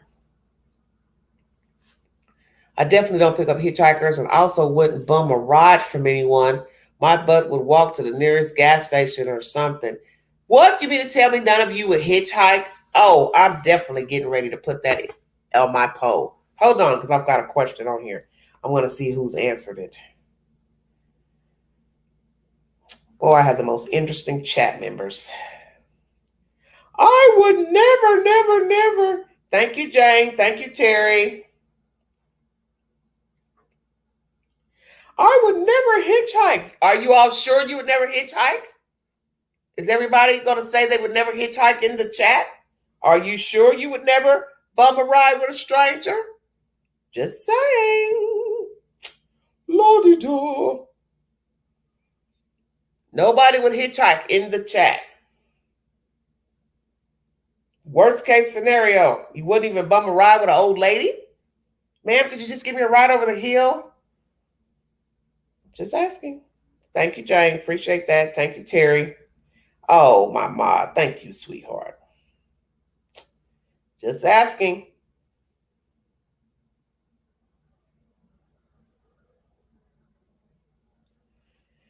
You never know what shape you might be in. Oh, Vu said I did once as a teenager. Killed her Johns. Yes, she did. Yes, she did. But her story was so sad because she probably could have had a good life. But we will never know because of what happened. She was messing around, having sex relations, whatever she did as a kid. The father didn't have to mistreat her, made her feel like she wasn't worthy. So she left. That was it. That was her downfall. She slept outside in the winter. Matter of fact, I remember the storyline said she slept not too far from the house where she was living with her parents, father's house, and brothers and sisters. I think her brother, somebody was giving her hell about her sleeping with the boy. It got out. People started gossiping about her. She felt bad. She felt humiliated. And boy, she became a nasty being, did she not? Eileen Warnos, she could talk some junk. She was rough. That's what we need on YouTube, Eileen. She'll definitely put you in your place. Most definitely. Okay, here go Molly replied. Let's see here. Okay, some of you all did respond to my post. I'm going to read you all's comments, okay? I said, have you ever hitchhiked with a trucker? Molly replies, long ago, my dad was a mechanic off the main highway on my reservation. Truckers used to have dad work on their trucks if they broke down. I would hitch from one town to the next with these guys. They say, you're Cliff's daughter, aren't you? Come on, jump in. I was safe. I wouldn't do it now, though.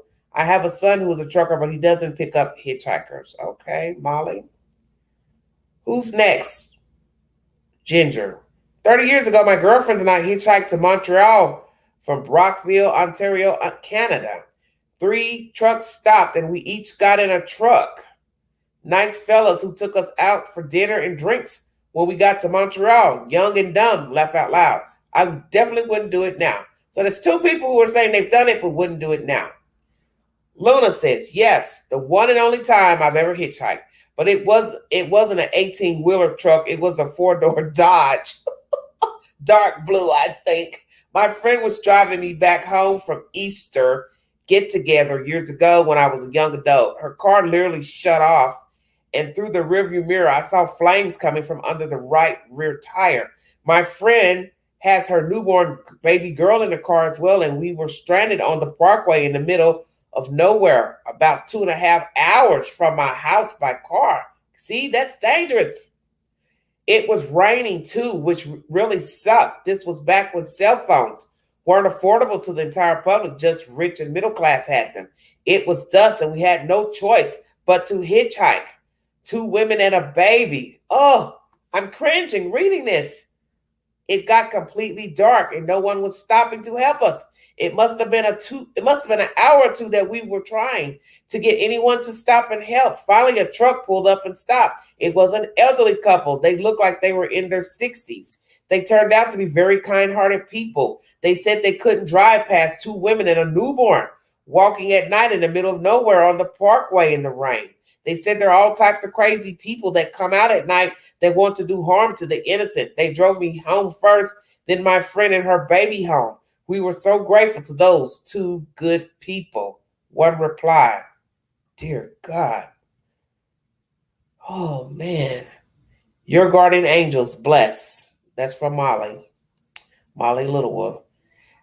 Texas lady says, I have done some stupid stuff in my life, but not that stupid. So hell to the no. Okay, Texas lady. Well, as I have said before, about people. Let's just be truthful. Every day you go out in life, you are trusting someone. Okay? When you call the cable company, Comcast, Xfinity, or whoever you deal with, AT&T, whoever, and it's not working properly, you have to let a technician come into your house, your apartment, your trailer, your whatever. Your back is now turned. That's the point. The telephone's messed up, landline. You let the technician come in. The plumber needs to come in. The electrician needs to come in. Whoever you got your washer and dryer through, they come in to check it because it's broke, it's acting up. It's called blind trust. So it doesn't really matter where you are. You rent an apartment and you have to let the maintenance man come in your house to do work. God forbid you're in the shower when they bang on the door and let themselves in. Now you're indisposed. Do you all see where I'm going? It's called blind trust.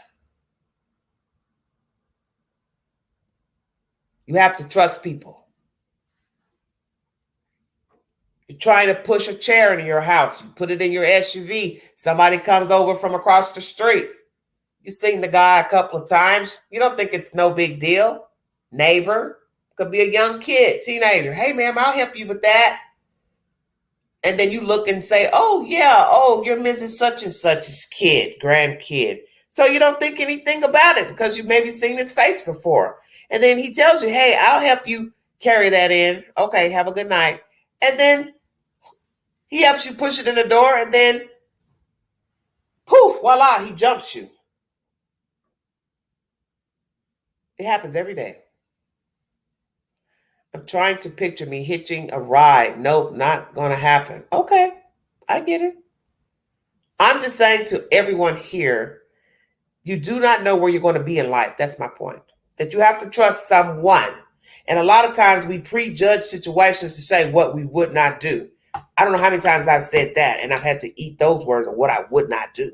So you say I would never hitchhike. I'd never get in a tow truck. You say that now until you're in a desperate situation. People are cruel. You might get in the car with somebody.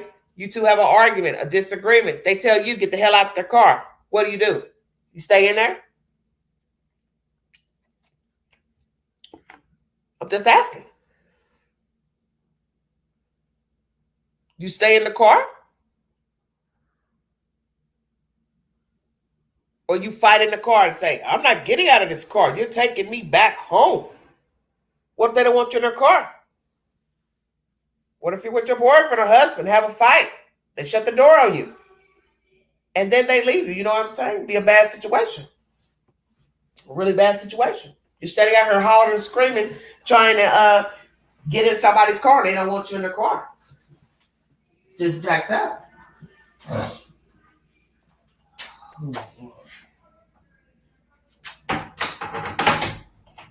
Try to shut the door off. Noise.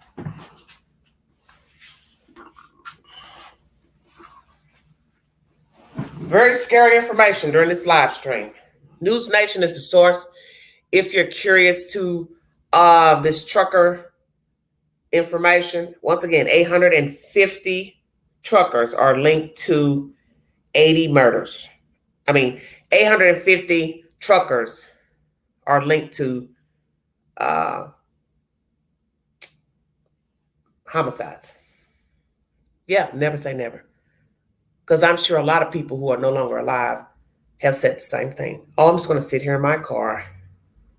I'm not going to get out. I'm not going to ask for help. I'm not going to ask anybody to help change a tire. I'm not going to ask somebody to look under the hood. But we do know there are dangers once you ask someone, even in broad daylight. We have sadists who don't care. They'll rob you, kidnap you in broad daylight. Just the way it is. And that's just a sad world we live in. It doesn't necessarily have to be on a lonely highway or a lonely back road. You could be in broad daylight at the mall at 5 o'clock. It's daylight. Your car won't start. And you could just say, well, I'm going to get out, look under the hood. You may feel like, well, I don't really know anything about cars, but I'm just going to look under here anyway. Then here comes some guy. And he'll say, do you mind? Let me take a look. And then you say, oh, sure, I don't mind. The next thing you know, you're getting pushed into a van or a car or somebody else. He's got to help her. We had that happen here in Knoxville a few years ago. I never thought I would hear a story like this, but it did happen. There's a shopping center. It's a little ways up the road. And it has, let's see, Sally's. It has a Sally's. It has I want to say a TJ Maxx, a Home Goods. Just a few little stores in the shopping center. So the girl obviously was walking to her car. There was a van parked in the parking lot, and two guys got out trying to put her in that van in broad daylight. By the grace of God, she had people there that were not going to let those men kidnap her. And that is horrifying to me, because we really don't ever hear kidnap stories here in this town. That's the only one I've heard of. That's the only one I've heard of. We get car thefts, car burglaries, things like that, but I've never heard of anyone trying to kidnap a woman in broad daylight. And that just scared the hell out of me, because I felt like they were so desperate that they have, driven to this parking lot and just sitting in there waiting on a victim. They don't even let it get dark 30 before trying to get a victim. They're kidnapping a person in a shopping center where it's people coming and going. Didn't care. Keep good tires on your car. Less chance of a flat tire. Yes, very true. Drunk women. Heard a lot of that happening. Yes, it's dangerous being out drinking. Yes, because see, one, you don't know who's watching in the bar. You don't know who's sitting outside in a car watching. See, that's what gets people caught up. But it's not your fault, because it's like anything. You don't know that the day you're going outside, I don't care where you are, getting gas, going to the mall, getting off from work. You don't know that there's a sadist out there watching the building, watching the job, watching the McDonald's. How would you know that? But I'm always looking. That's the one thing about Queen. When I walk out of a door, I don't care where the door is. It could be a house. It could be the store.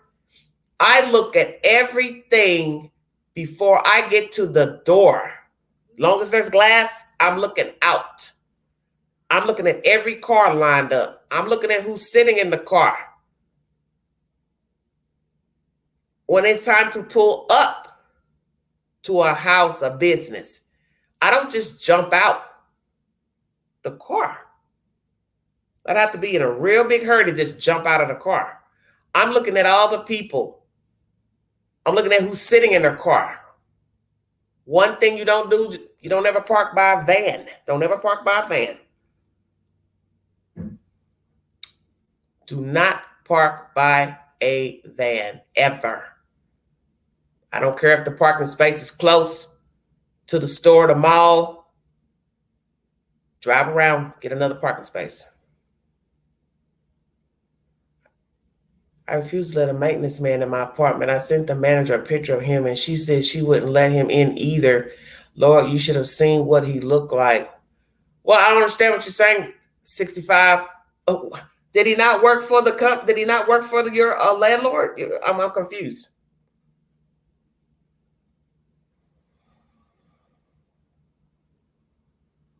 Yeah, you should always have something under your car. Even if you don't put a weapon in your car, you should at least have a taser in there. A taser, you can always buy another taser. Taser's probably cheaper than a gun, I guess. I'd keep something in there. Anything, any type of spray. You can get a spray bottle. Of course, you need something easy to put on your wrist or something, like on a keychain.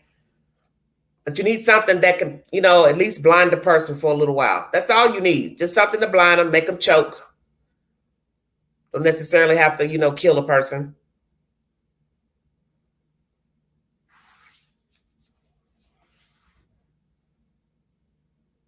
But yes, don't park by vans. Don't ever park by a van. Ever, ever, ever, ever. And maintenance, you need to be careful with that as well. You need to learn all your maintenance workers. You need to know their faces. Even if they don't come to the department of work, you need to just ask, can you give me a description of the maintenance workers? Because anybody can walk up to a door, especially somebody new that moves in, and somebody's watching you and they know you just moved in. They're figuring, oh, she don't know who the maintenance workers are. She just moved in. Anybody could come up to the door. You just moved into an apartment and say, hey,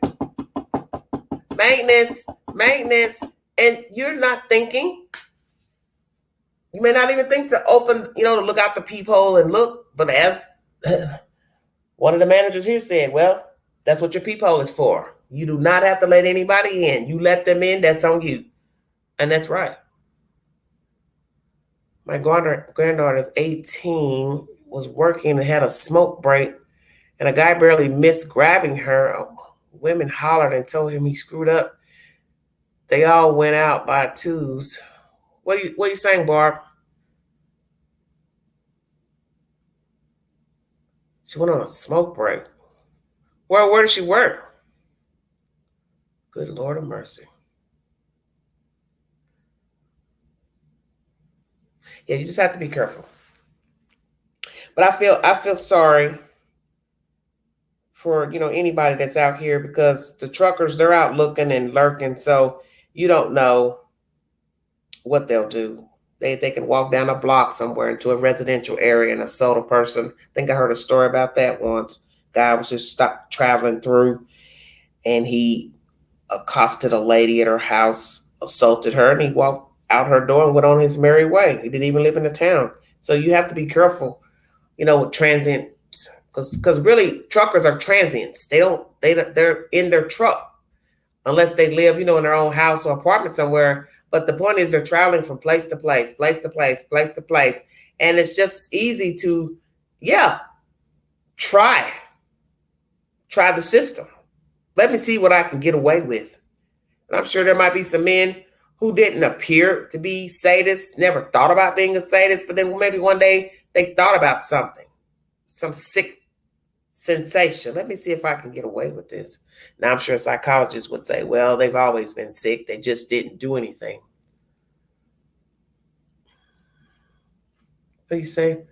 I tased way before pepper spray. I end up accidentally spraying myself, or it would go down wind in my eyes or something. Too sketchy for me. Taser is definitely better choice for me. Yeah. Oh, bargain hunt. She worked at Bargain Hunt. Okay, yeah. Got to be careful. That's why I said you have to just look out. You have to just be aware of your surroundings. Truckers and self-employed handymen are very dangerous. Yeah. And that's a sad thing, because there's people out here that are really decent people that do odd jobs. But that's the point. You don't know people. People recommend people word of mouth. Hey, I got this guy that can help do drywall, or he can paint, he can fix your doors. And you just trust him to come over because somebody told you he was good. Or somebody tell you right now, oh yeah, I get him to change the doorknobs, or he can hang the curtains. You just assume he's okay because somebody recommended him. But it doesn't mean that he won't try you. He may not try them, but you are different. That's the whole point. As my aunt once said, God rest her soul, she said, once the door is closed, all bets are off. And that is true. So it does not matter if it's a first date, second date, third date, hookup, maintenance call, somebody's coming to do something in the house for you, favor, move a refrigerator, pick up a dryer. It doesn't really matter. The point is, once you open the door shuts, all bets are off. You have no guarantee the person is going to play fair. It's just the way it is. Like I just said, even if you two are meeting up to have a movie night or dinner night, or you going to hook up to have sex, doesn't matter. Once they're in there, they're in there. You don't know people. So it's no different than the women getting in the trucks. They're getting in there to make some quick money at the truck stop or wherever he picks the girls up on the avenue or wherever. She gets in there. Her main motivation is to get that money and get her butt out of there. She ain't trying to spend no night. Most of them ain't. Oh, he was contracted out. Yeah, that's scary. Oh, he did, but he was nasty and his clothes were horrible, uncombed hair. Oh, I understand that. And I understand what you're saying, because I wouldn't want him in my home either. You're smelling and you don't look clean. I get that. I do get that. I changed my doorknobs. Oh, Barb. So Barb, you're handy. Okay. No invoice, no workshop, no work shirt, not nothing. Yeah. And that's another thing, 365. A lot of maintenance don't leave invoices. See, it depends on how your landlords navigate.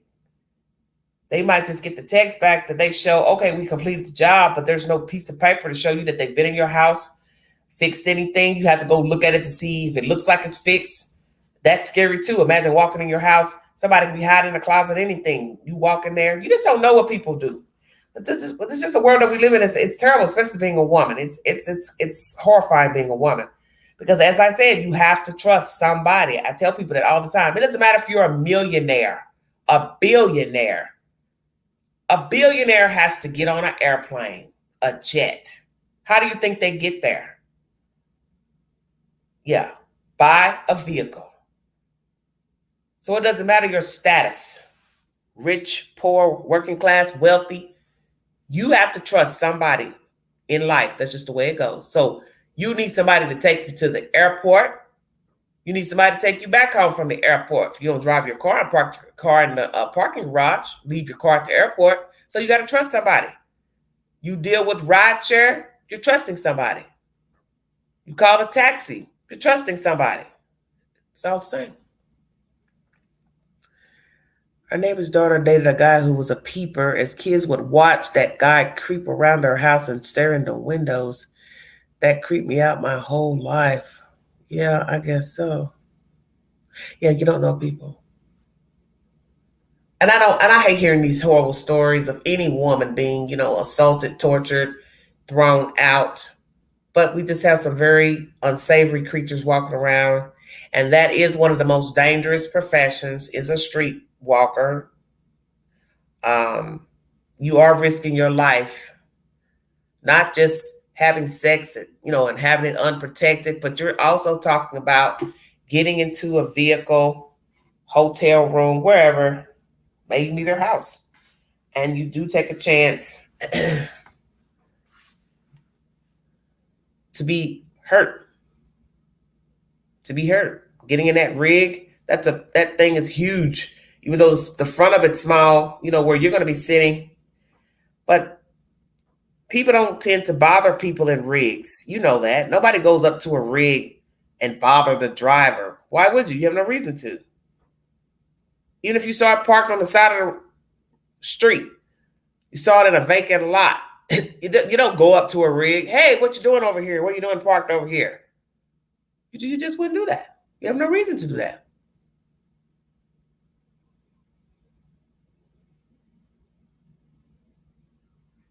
You just wouldn't. Never skip curtains, especially ones facing the road. Well, that's true. Well, my window sits up quite high, so the only person that could come in here is the Mothman. And he wants to get in here, he can fly his ass on in here.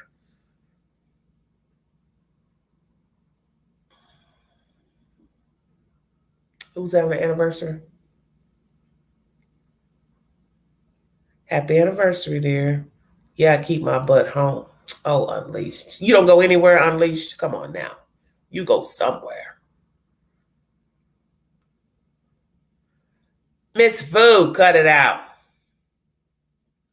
What I'm saying, my window sits up high off the ground. I'm not, several levels up in the air, so ain't nothing coming in here but the Mothman. He'd have to break the windows out, but he want to get in here. I'm not near the road where somebody could break in. That's what I'm saying. I'm way up off the ground by the grace of God. My worst case scenario is, if there was a fire or something, that'd be the only issue. Well, I'm not going to hold you all, but I thank you all so much for tuning into this network. News Nation is the first source that I play for you guys. And, this is so terrible. There was one story I wanted to bring you all. I mentioned it to you all in a live, but I just don't want to talk about any more children's stories. This girl killed her grandmother in Florida. And I don't really want to touch that.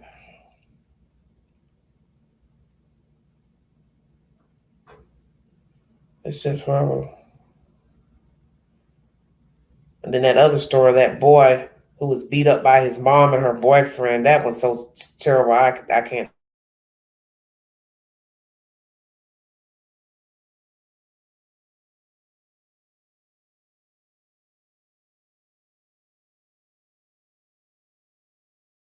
This is coming out of Virginia. Oh, Lord have mercy. Oh, Lord Jesus, what is wrong with people? County with more on what we know at this hour. Leslie. Well, guys, it all happened here behind me along this road here. It's still unclear which home exactly this is. White Street Court. One neighbor I spoke with says it was a chaotic night last night. Take a look at your screen here. This is the woman police are looking for. This is 23-year-old Alyssa Jane Venable. At about 10 o'clock last night, deputies from the Spotsylvania County Sheriff's Office were called out here to White Street Court for a welfare check. When deputies entered the home, they found 3 people dead, 2 men and a woman, all roommates, were told. That's why Spotsylvania County deputies are looking to track down Alyssa Jane Venable. They say Alyssa is currently wanted for second-degree murder and use of a firearm during the commission of a felony. I did also just get off the phone with the sheriff's office. They tell me Alyssa lived in the home where this all happened, and those 3 victims were her roommates. As far as motive and what exactly led up to the shooting, that is still under investigation. Officials are, however, hoping the public can help. If anyone has any information on Alyssa's whereabouts, call police right away. We'll toss back to you guys in the studio. Woo! Honey, what happened there? Killed her roommates. What the hell's wrong with her? And she's on the run 6 hours ago. She looks like a kid. 23 years of age. She looked like she's about 14, 15. Hell's wrong with her? Oh, Lord Jesus. I give up.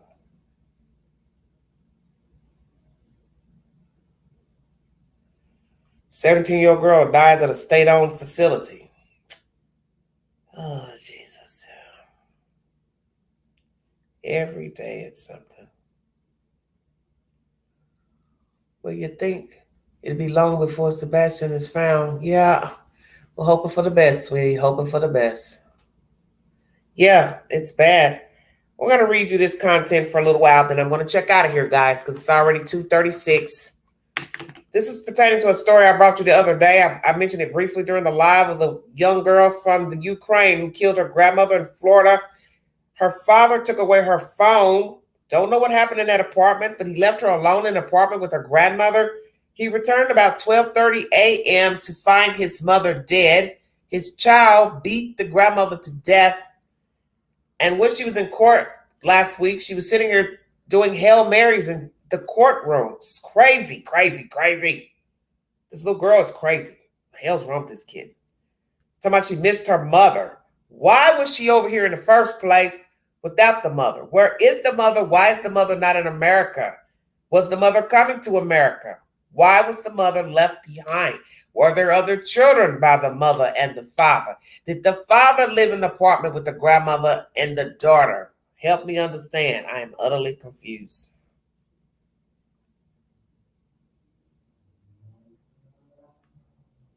Made a gruesome discovery inside of his Lauderdale Lakes home.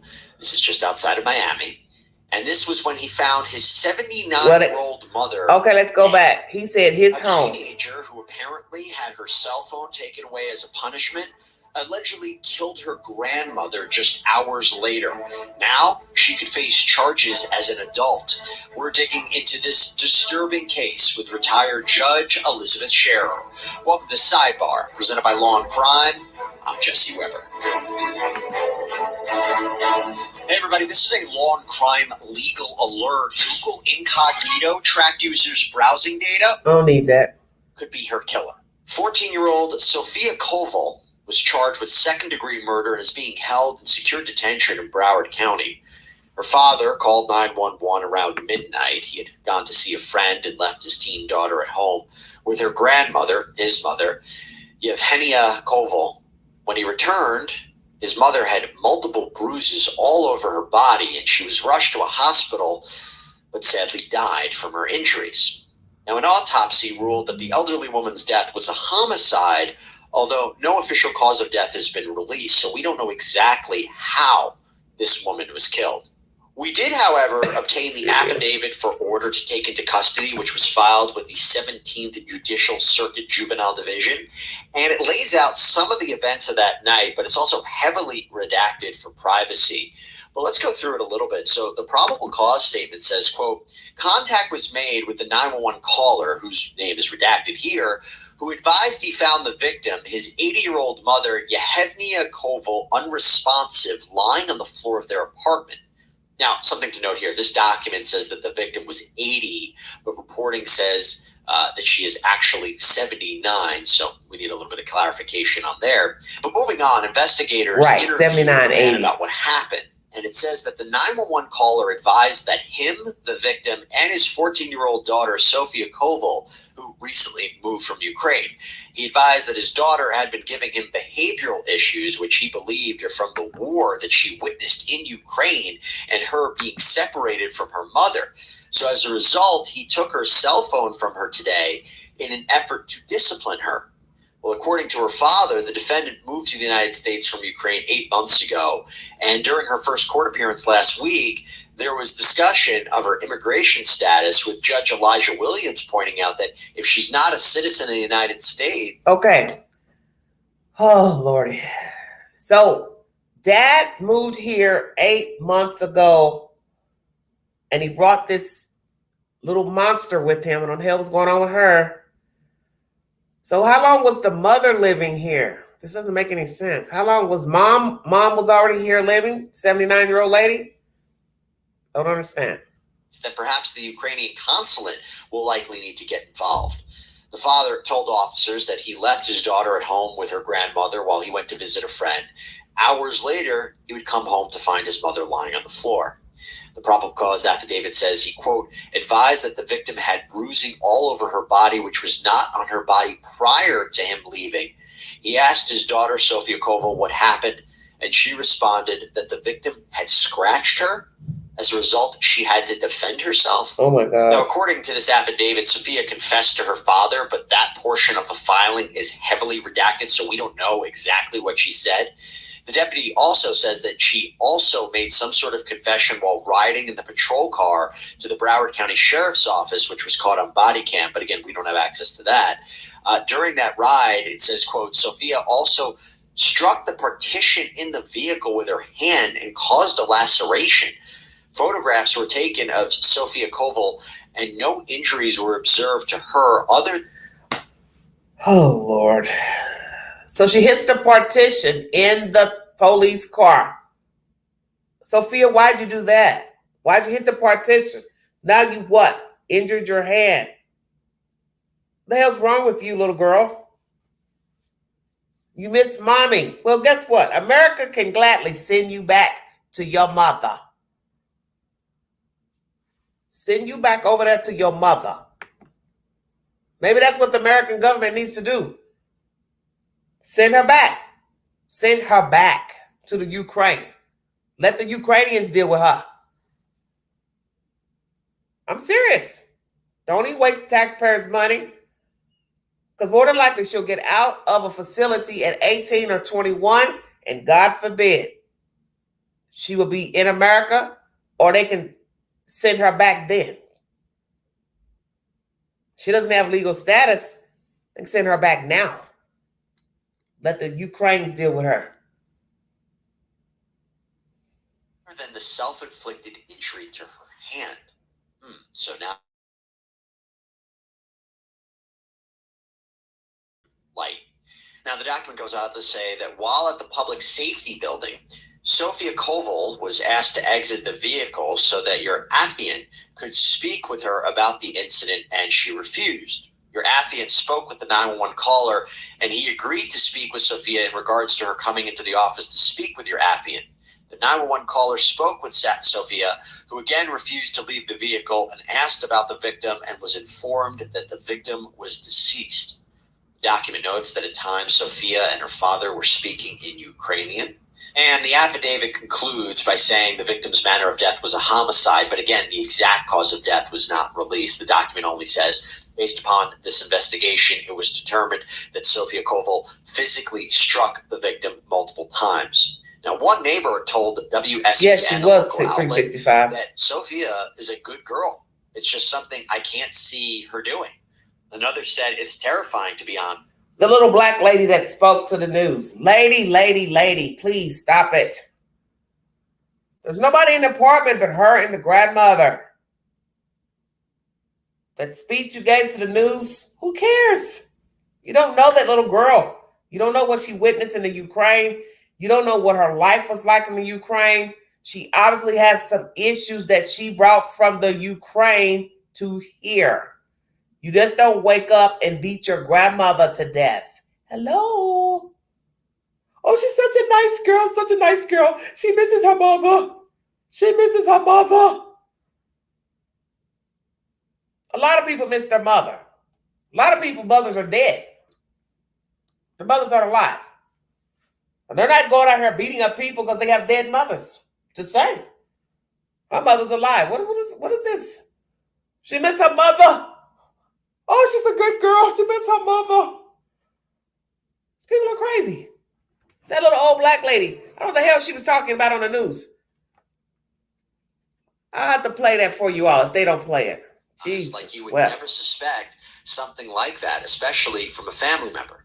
Well, I had a chance to speak with retired Judge Elizabeth Scherer. She's now in private practice. And she was a judge in the 17th Judicial Circuit Court of Florida, which handles Broward County cases. And we really wanted to hear from her because she has such a unique perspective on these types of cases and was just curious how she believes all of this could play out. To hold a 14-year-old in secure detention is very, very difficult under the law. Even when juveniles commit first-degree felonies, robbery, kidnapping, stabbings, all different kinds of things. They have this sort of point system to determine how long they can be held, and she's being held in secure detention for the longest time possible, or even indefinitely.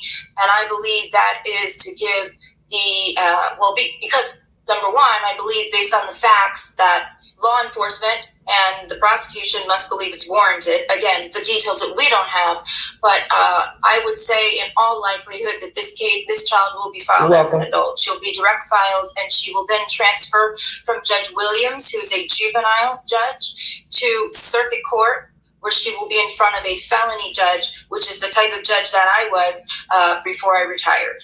And talk to us about treated essentially just like the adults. You look young to retire. Talk to us about what that difference is, why it's important to have that distinction between adult court versus juvenile court. Juvenile court focuses a lot more on rehabilitation. They try to get the children and the families together. They try to get them get them the support that they need. If the child is not going to school, they have social workers that try to get the child back in school. If the mother or the father needs resources, they try to get them, help them with housing, whatever the difficulties are. Now in theaters, discover what Robert... Sorry about that. You got to see her. Something wrong with her praying. She's praying in court. The little girl's off. And the child, and there's a lot of probation for even very serious crimes. They try to make sure that the child will not end up in adult court. In adult court, it's you need to sit down, you need to be quiet, you need to wait your turn. Nobody interrupts each other, and when I get to you, I will get to you. But until then, you need to sit down and you need to behave. And many times that's a shock for juveniles because it's no longer a therapeutic court. Now we're in felony, and for the most part, when you're charged with a very violent crime like murder, the state's goal is punishment and keeping the community safe. It's no longer focusing on rehabilitation. Right. I mean, I would say in all likelihood, she will be charged as an adult. Yeah, now, probably even will. Once a child is charged as an adult, they can still receive juvenile sanctions, which is a little bit circular. But there are times where there are, circumstances where the defense and the state will work together when there's a big issue with the child. Maybe the child has mental illness, maybe the child suffers from PTSD. In those types of cases, I would say the child will still be filed as an adult, but there would be a likelihood that the state and the defense would work together to present all the mitigation that there is so that the child can receive a sentence that's perhaps less than what someone accused of first-degree murder would normally receive. And piggybacking on that, could her experiences, trauma that she allegedly endured, could that be used in terms of a mental health defense in any way?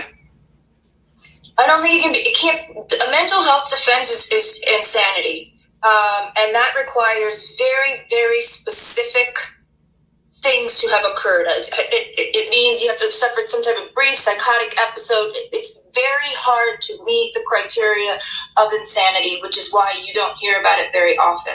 So a generalized mental illness or PTSD or things like that are not generally a defense to a violent crime like murder. Now, certainly, if she's not competent to proceed, those things would apply, but that doesn't go to the trial and the elements of whether or not she's guilty. Okay, so great to hear from Judge Scherer. For now, Koval remains in a South Florida juvenile detention center. Her next hearing is scheduled for June 12th, where it could be decided whether she is going to face charges as an adult. That's all we have for you. All right, let's read some of the comments. Stop leaving your elderly parents with explosive teenage children. This is insane. 2 replies. Underrated comment. You said the biggest truth. Second person. Oftentimes there isn't any signs. Were there signs that she was abusive? I say yes. And that's what's been said about Sophia. So the father has said that he was having behavioral issues out of her. I read that content to you the other day. The father was having problems with her. And this is all over a cell phone, allegedly, and her missing her mother.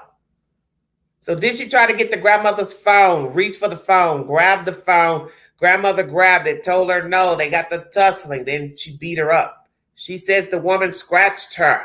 Is that true? Oh, Lord. How disturbed do you have to be to do that at 14 years old? That poor woman. Somebody says PTSD, and yes, may the grandma rest in peace. Next person. This is what happens when you spoil your children. They should not have all these devices till they're 18. This technology makes them desocialize to current reality. How do y'all feel about that comment? Cell phones for children. That's going to be one of my questions I'm going to put on a poll on the community page. That's a good question. Hold on, everybody. I'm write that down. Maybe I'll do a video about that. Social media and devices for children. Lord have mercy. Got so much to talk about. Yes. That's a good question. Desocialized. Was she desocialized? I don't know. Somebody else said also true. Lots of people have PTSD and they don't murder because daddy took away the phone. God, I'm trying to hold myself together. Also true. There are people with PTSD that have violent outbursts. Somebody else says, let's all feel sorry for the little. Oh, I ain't going to say what they said. That's a racist comment. There's a difference between feeling sorry for someone and explaining, not excusing the possible reason for her actions. Oh, Lordy. Here I am at 42 years old, missing my grandma every day, and this teenager kills hers. Lock this crazy bee up. Teenager or not, who the F harms the elderly? 5 replies. I hear you. I'm 67 years old, and my grandma died when I was 19. Think of her every day. Love you, Grandma. Somebody else says, same. Grandma are the best. Grandmas are the best. My grandma taught me so many great life lessons I'll never forget. I hope to reunite with her someday. Prayer hand emoji. Oh, man. You're lucky you got to meet yours. All of my grandparents were gone before I was a toddler. Sure, I met them, but I have no memory of them. Somebody replies to that person. but I'm sure you got something else in life that was or is amazing to be grateful for, in addition to guardian angels watching over you, meaning your grandmothers. We each get some great gift. It's just a matter of recognizing it. Bless you. Bless grandparents. Bless our planet. And somebody says, I miss my Grammy Bear. I love you, Grammy Bear. Well, I want to say this. Everybody does not have good grandmothers. That is not true. Everybody does not have supportive grandparents, nor do they have supportive parents, as we've seen in certain stories. Somebody says, no, she's a spoiled brat. When her daddy took away her phone, he might as well have taken away her pacifier. Oh my God, I can't believe he said that. Shut your mouth. Somebody says, simmer down, McCarthy. Clearly she has issues related to PTSD from war. The next person replies, okay, that's a stretch. Next person replies, so she has issues. Doesn't change what the OP said. Those are the facts. Next person replies, it's the grandma who took the phone, not the father. Next person replies, Americans hear gunshots and helicopters daily. There is no PTSD. She didn't do anything in any war. Justice for Granny. Let me go back up to this comment. It says, it's the grandma who took the phone, not the father. Well, then somebody said to Lalin about the PTSD and helicopters flying overhead. How do you know that? And somebody else replies, pray for her. She's a baller, needs Instagram and a drop top. Oh my gosh, I can't believe they said that.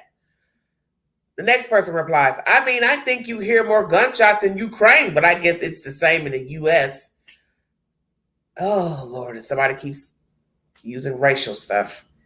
There are millions of people in the world with PTSD from war who have never and will never murder anyone. Now, that is so true. Law and crime is the source, everybody, if you need verification. This is bad, man. This is bad.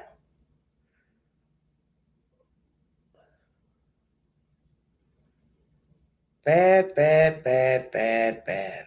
Golly. Breaking news, everybody. Sexual harassment lawsuit against Kanye West. 10 gross allegations. So who's this big boob girls? So what? Kanye West, he touched you, groped you? Oh, I can't. It's all, every day it's just, oh, Jesus, it's something. 7 days ago, going to bring you content pertaining to the little girl that unalived the grandmother. Thank you for joining me. Murder case to tell you about as well.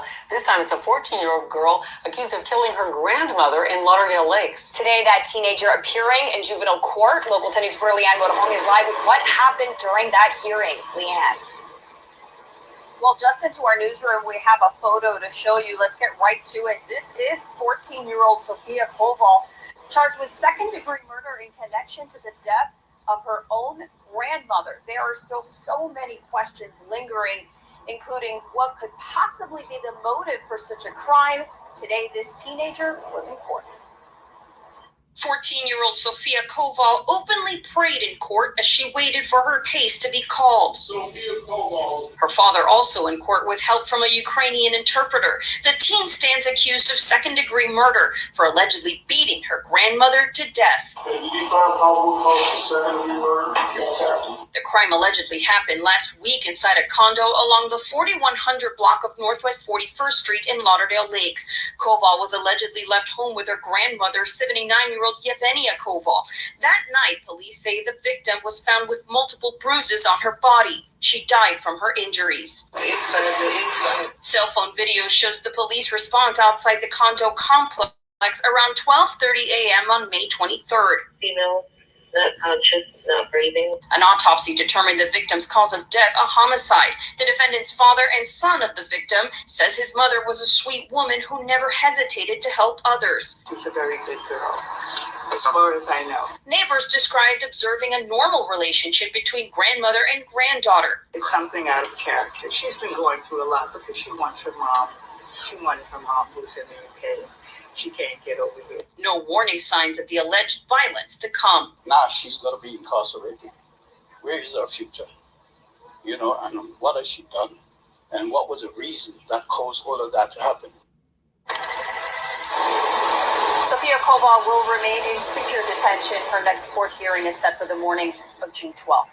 We're live in Fort Lauderdale. I'm Leanne Morejon, Local 10 News. Another disturbing case indeed. Leanne, thank you. All right, everybody. 10 News is a source. Weigh in.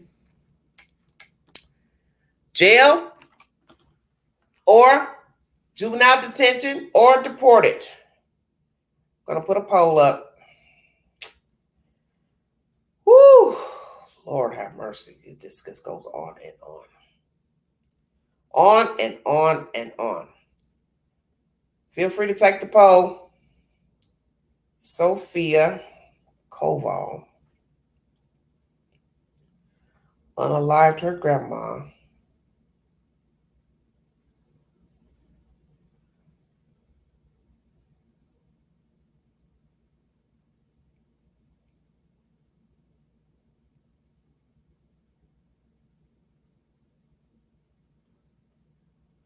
It's bad business, everybody. Bad, bad, bad, bad, bad.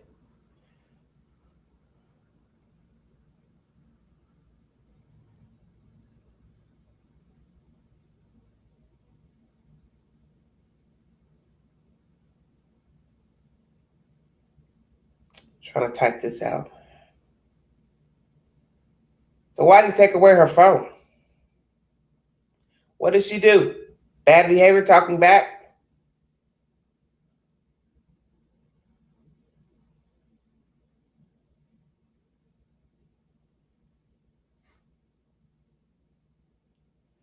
Maybe something else happened in that apartment.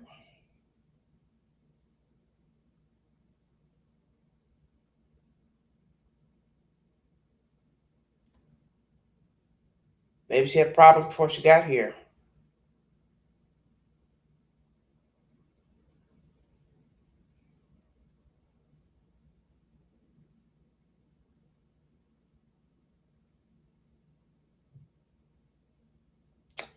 Okay, hold on. Let's see. Sofia Koval unalived her 79-year-old grandma in South Florida apartment. Say NA, sorry. She was angry that dad took away her phone and misses mom, who's in the Ukraine. What should her punishment be? All right, weigh in. What you say? I'm putting it on the community page, sweetheart. Hold on. Juvenile facility until, let's say, 18. Juvenile facility. God, I can barely see. Until 21.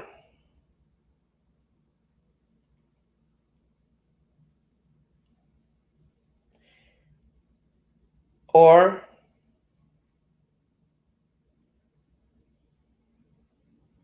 juvenile, then women's prison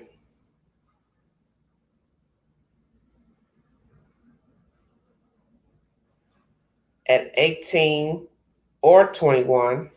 Give me a lot of options.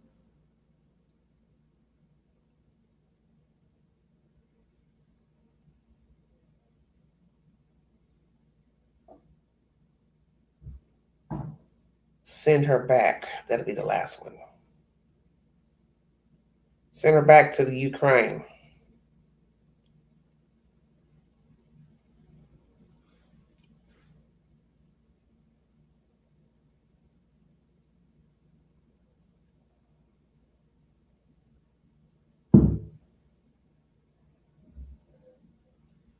See, juvenile, I don't know what I'm writing. Juvenile, then let's see, out at 18. Juvenile facility until 21. Can't write all this stuff out. Let's see, facility.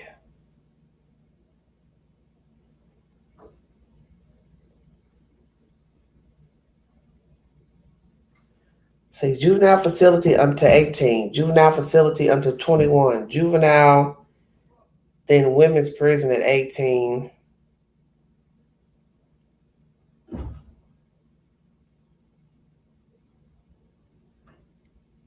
Juvenile prison at 18. Let's see. Juvenile.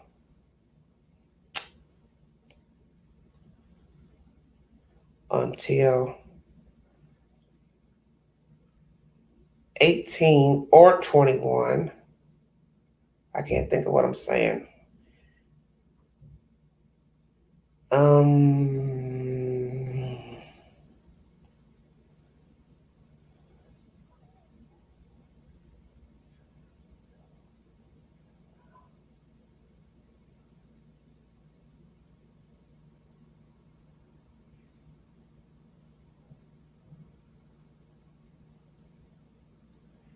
Okay, I think I got it.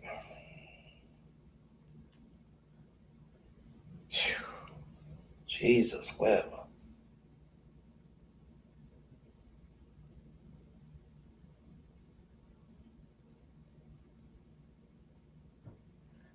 Okay, here are your options. What questions you have, honey? What you got?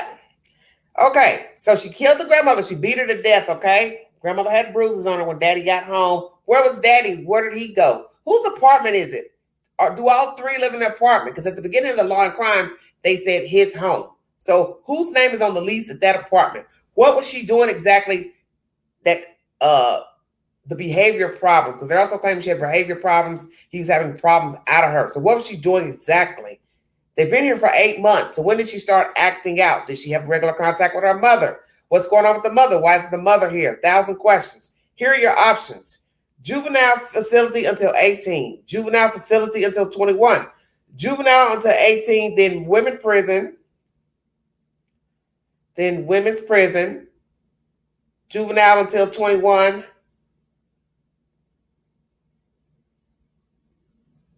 Then women's prison. Hold on. Or send her back to the Ukraine. You have 5 options. Yeah, he probably was got tricked. That's about probably what he was damn doing. All right, 5 options. Say what? All I know is we have our own big pool of crazy and it's full. Yeah, we do.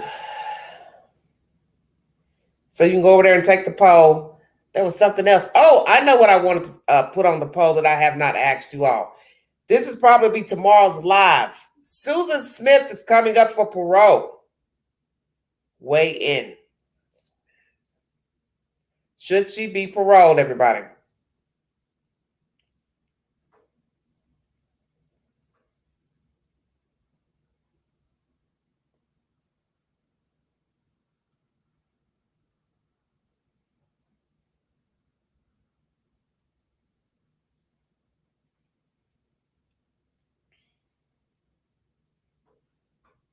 You have 3 options on that poll. Yes, no, and not sure.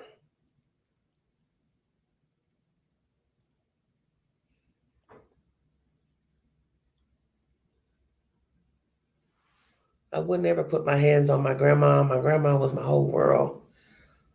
And it makes me so angry that anyone could harm their grandma. I wish I still had my grandma striving for heaven. Okay. No for Susan Smith.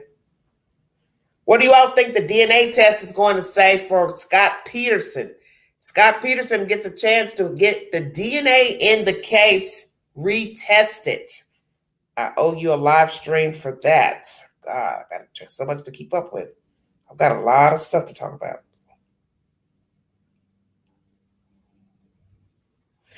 Wow, I had 136 votes on this. Have you ever hitchhiked with a trucker? 13% says yes, they have hitchhiked. 88% no out of 136 votes. Wow, I appreciate that. Glad you all took that poll. Luminous says, yikes, on the trucker video. Dark Windows is my second movie of the week. This is for my horror fans.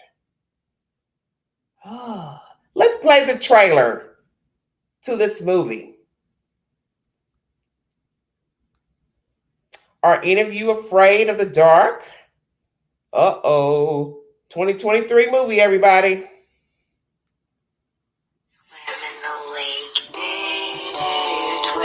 We can't just sit here and cry. We're so sorry for your loss. Something to do. It's something other than this. Yeah, sounds nice.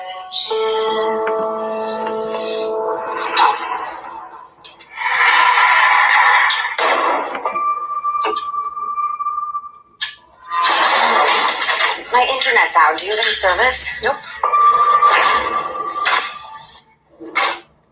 Hello?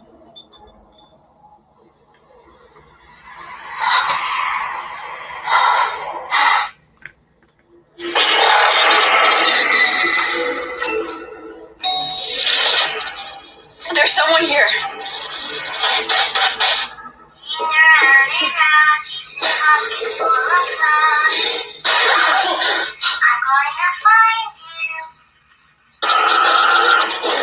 Who does he want? Who's wanting with us?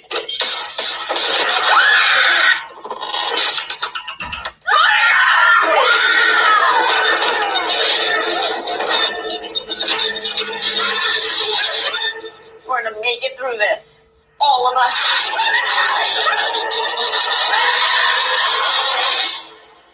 Why are you doing this?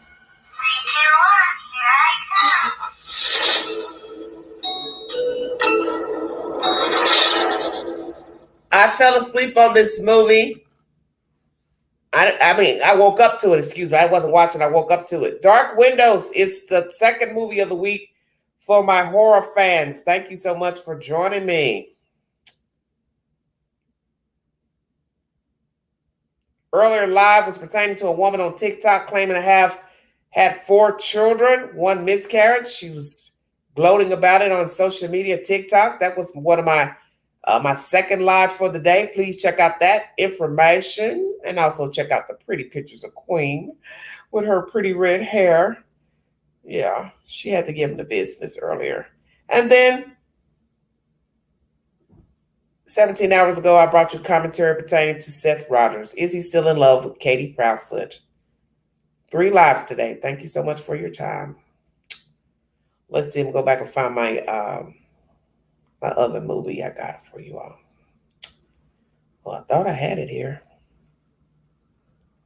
Dark Windows, second suggestion for the week. It's a horror movie. Friends are camping out at this house and things start going bump in the night. Who's doing this to them? Have they done something to somebody? Somebody wants revenge? Stay woke.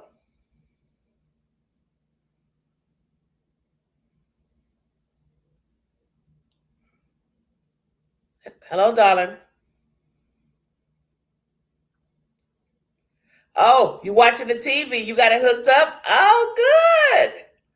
I'm so happy for you. Who hung the TV up for you? Who put the TV up on the wall? Yes. Enjoy yourself. That's what you pay for. I want to play you all some crazy content. And then I got to get out of here because I'm 3 hours already in. Let's go to Fort Lauderdale and hear some crazy business. After I play you this information, you may decide you don't want to fly on airplanes anymore. I also shared some information from Spirit Airline that runs out of Florida. Some people had a bumpy ride coming from the islands and they had to land on the water, but they were able to double back that plane back to the islands and catch another flight and were reimbursed.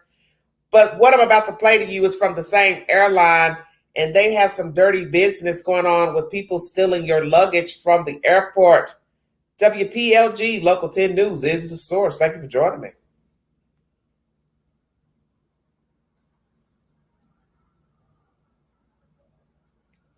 Spirit Airlines passenger whose luggage was stolen took matters into her own hands and tracked it down to a house in Fort Lauderdale. Now an airport employee is under arrest and charged with grand theft. Is this all part of a larger theft ring, though? Local 10 investigator Jeff Weinseer is on the case.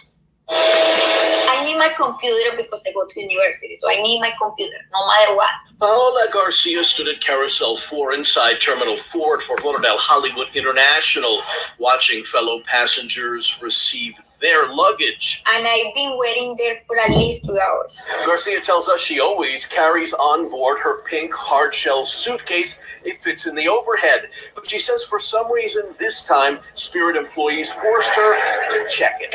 The suitcase never hit this conveyor belt. That's because as she was waiting, according to an arrest affidavit and pictures, 29-year-old Junior Bazile apparently had her pink hard-shell suitcase in the back of an airport retail store where he worked. Pictures show him rummaging through it, her MacBook, 2 watches, an iPad, jewelry, designer clothes, all taken. And back at the terminal and unaware, Spirit told Garcia not to worry. We send your luggage to your house. So I give my address to Spirit. But the next morning, her Apple Watch is sending a signal, but not from the airport. You're at home and your watch is pinging at a house in Fort Lauderdale. 15 minutes from the airport. So you decide to go to this house. Yes, because I said, how is Spirit move my suitcase there? The Apple Watch is signal coming from this house at 1017 Northwest 11th Court. So you pull up to the house and you see luggage and suitcases all over the place outside? Everywhere, yes. 1, 2, 3, 4. She dialed 911. The first things I remember, the police told me is like, what are you doing here? This is so dangerous for you to be here. A Broward Sheriff's detective put that house address into an internal database here at the airport and found that Junior Bazile worked here for a company that operates retail stores. And he was working that day. These pictures were obtained through an investigation. Bazile had already gotten rid of the items when he was arrested and charged with grand theft. How are you? We went to that house to talk to Bazile. You know he was stealing luggage from the airport, from people's luggage? My daughter told me that. He never told me that. He wasn't home. We had a pleasant, cordial, 7-minute plus conversation with his mother, who never asked us to leave and answered all of our questions. Yes, because the police come in here, they don't find nothing in my house. But when we told her at one point Garcia's Apple Watch was pinging from inside of her house, this happened. That was coming from your house. Stop! I told you. She's grabbing the man, the reporter. It's crazy. Crazy mother. She yanks the ID right off my neck and then claims that I hit her. Yes. Put me in the camera. Put me in the camera. Put me in the camera. Police looked at the video. That's the proof you come to slap me. They got me my ID back and no charges were filed. Days later, Junior Bazile was in court for a status on that grand theft charge. I think we have a right to ask. You're stealing passengers' luggage? Go away, sir. Nothing to say to the lady whose stuff you took? Go away. In a statement to Local 10 News, Spirit Airlines said, quote, "We issued a reimbursement check to the guest as a courtesy, even though we are not currently aware of any evidence that any Spirit employee was involved." Reimbursed as a courtesy? An airport spokesperson said passenger bags checked in with an airline are under that carrier's care and responsibility. A spokesperson for Parody Shops, where Bazile worked, had no comment. Is this part of a bigger ring? I think it's a group working in the airport. One person no can do that. They just take back. The police reports don't say how Bazile got his hands on the suitcase. The Broward Sheriff's Office says this is still under investigation. Jeff Weintz here, Local 10 News. Crazy mother, crazy son. He didn't want to talk to the reporter in court. Of course he doesn't. How did he get the bag from where she's supposed to have left it for it to be checked? She said she usually puts the bag in the overhang, but this one time they said, no, this bag needs to be checked. Why did they want to check that particular bag? How many bags did she have with her on that flight? 2, 3, 4, what? Well, she should know now. Next time, buy a small duffel bag as a carry-on to put your jewelry, iPad, cell phone,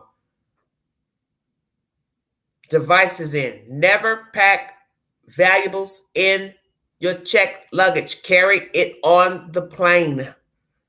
I don't care if it's costume jewelry, real jewelry, iPads, computer, laptop, spare phones, carry all of that on in your carry-on.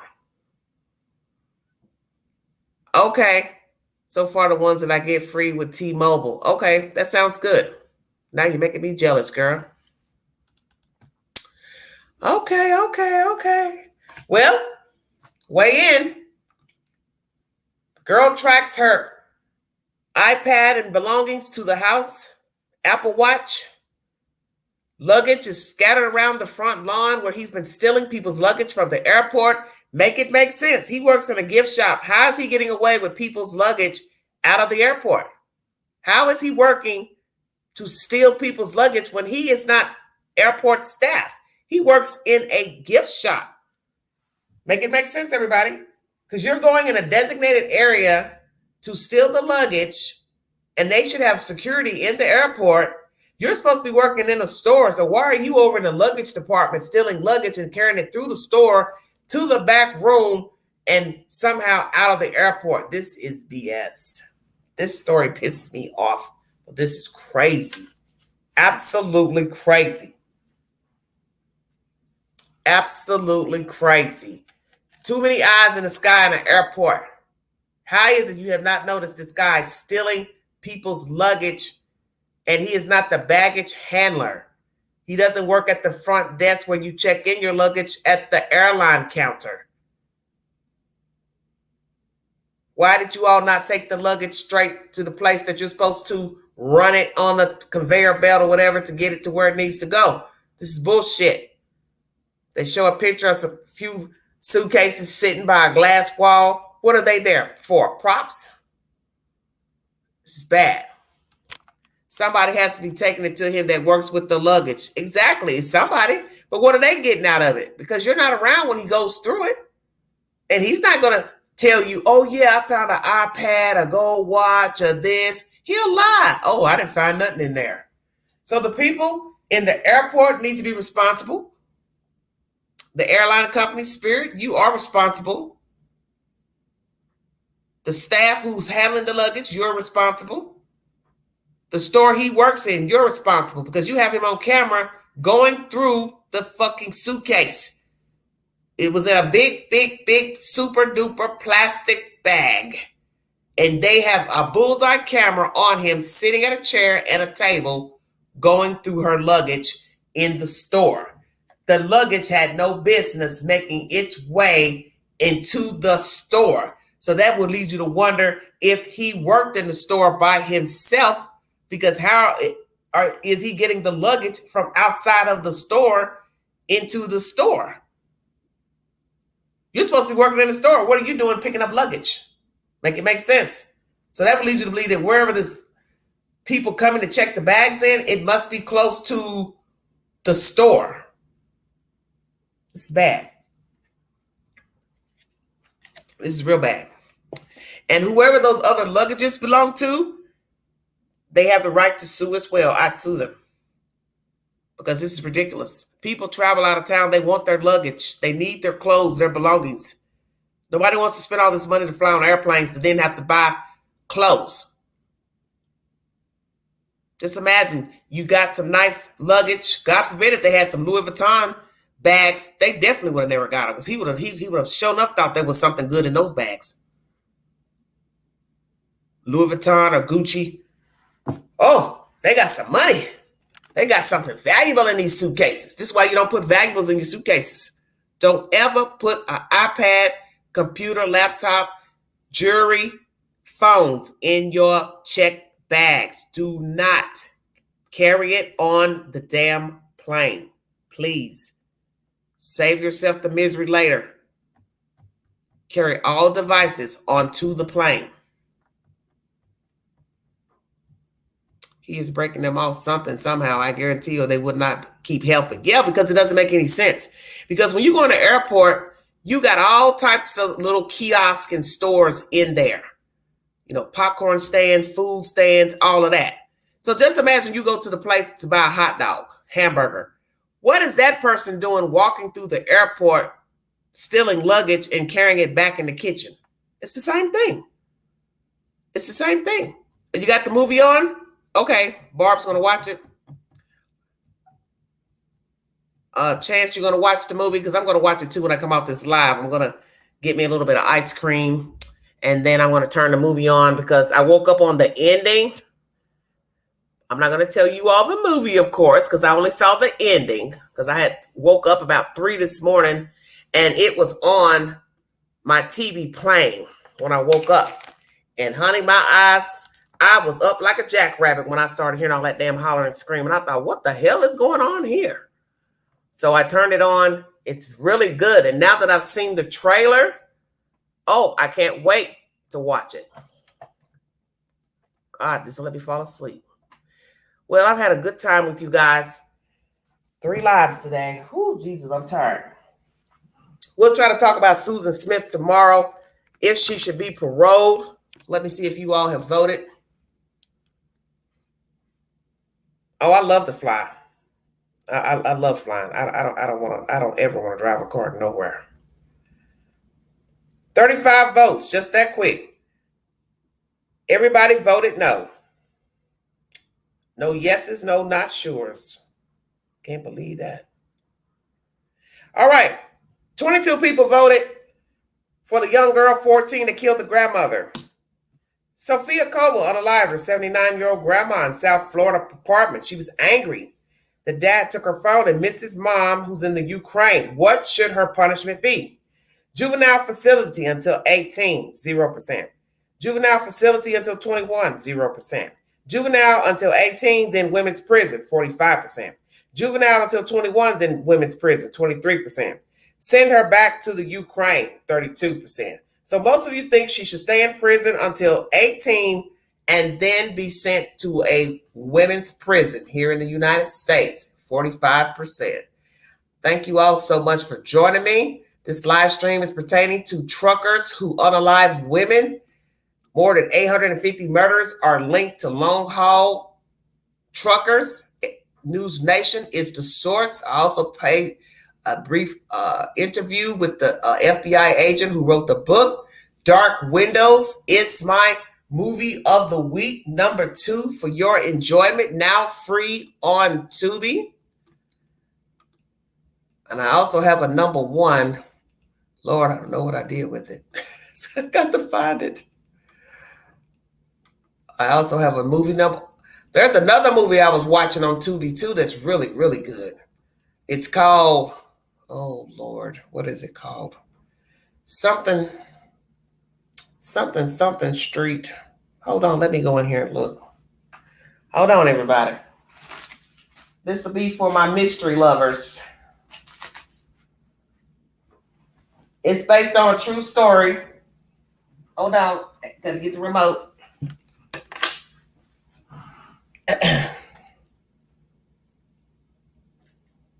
This TV stays on all damn day. Murder on Pleasant Drive. This movie was made in 2006. Please check it out. Please check it out. It is based on a true story. This woman meets this guy. She's in love. She leaves Ohio to move with him to New Jersey. Well, when she gets to New Jersey, she goes missing. Her daughter and sister come to New Jersey. They go to New Jersey to the husband's house to help with whatever, because, you know, he's lying. He tells them to come up after Thanksgiving. He's lonely, blah, blah, blah. They go up there, and that's where I'm at right now in the movie. Murder on Pleasant Drive. This movie is 18 years old, but it is pretty good. It took me to Prime. It's on Tubi, honey. Truckers as well started turning up missing a lot in the past few years. Well, that's because they're picking up people, picking up strange women, and these women are getting with people probably setting them up for robbery. So hell yeah, they can go missing too. That's the whole point about life. It doesn't matter who you are. You get in the wrong company, you can get missing. That's why you have to be careful about the company you keep, the people who you allow in your personal space, your apartment, your house, people you give rides to, that's co-workers, everybody. You can't trust everybody. And you have to stop telling your business too. Stop posting stuff to social media, telling people you're going out of town, you got a raise, you got your income tax. People don't need to know all that stuff. You got to stop talking about that stuff. Is that John Smith? Yes, Chance, it is. How do you know? Oh, I love my chat. Yes, it is. Yes, it is. John Smith. You must have heard of the story. I don't think I've ever heard of the story. That is his name, because the sister was making jokes like, she told the daughter said, well, what's his name? And she says, John Smith. And so the sister started laughing. She says, well, we know one thing. He's not going to be boring. Oh, you read the book. Wow, it's a book? Okay. Okay. Great.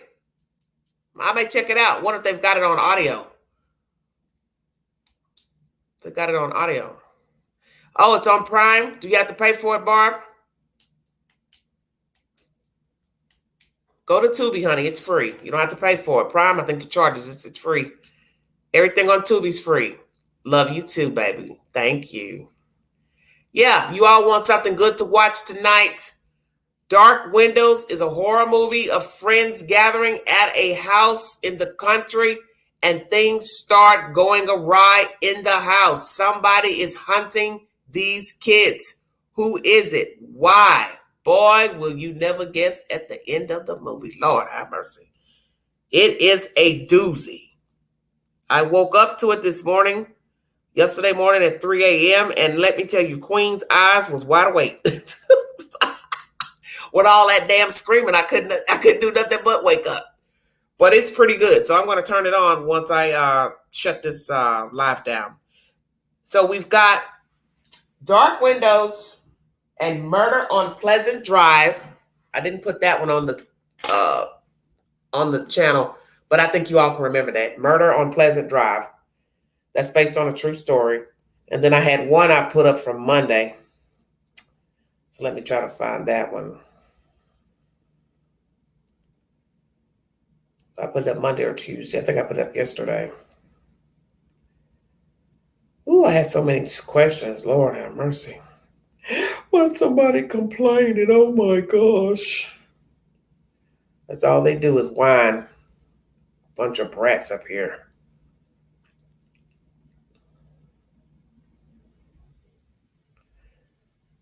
Oh, The Riverbank. That's my first movie suggestion. It's free on YouTube. So all you have to do is go into YouTube and play it on your phone or your device, or cast it from your phone to your TV. 1 hour and 18 minutes. Good night, baby. Barb, you don't have Tubi? You have a Roku TV? Or Roku box? It's free. It's free. You can put it on your phone, your computer, your iPad, Tubi. It's free. It's just like everything else. It's just like Prime. Except it's free. Love you all too, honey. Now, who the hell is banging this time of damn night? Almost 1 a.m. These people are just, woo. Must be a YouTuber.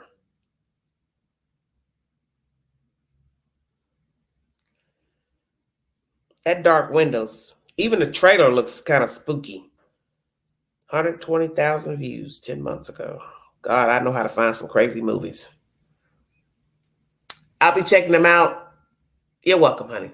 If you'd like to donate to this great network, $@Angie, 129 Cash App, stickers and chats. Always welcome during the live stream. Thank you for your support. God bless you. I'll be back with more content.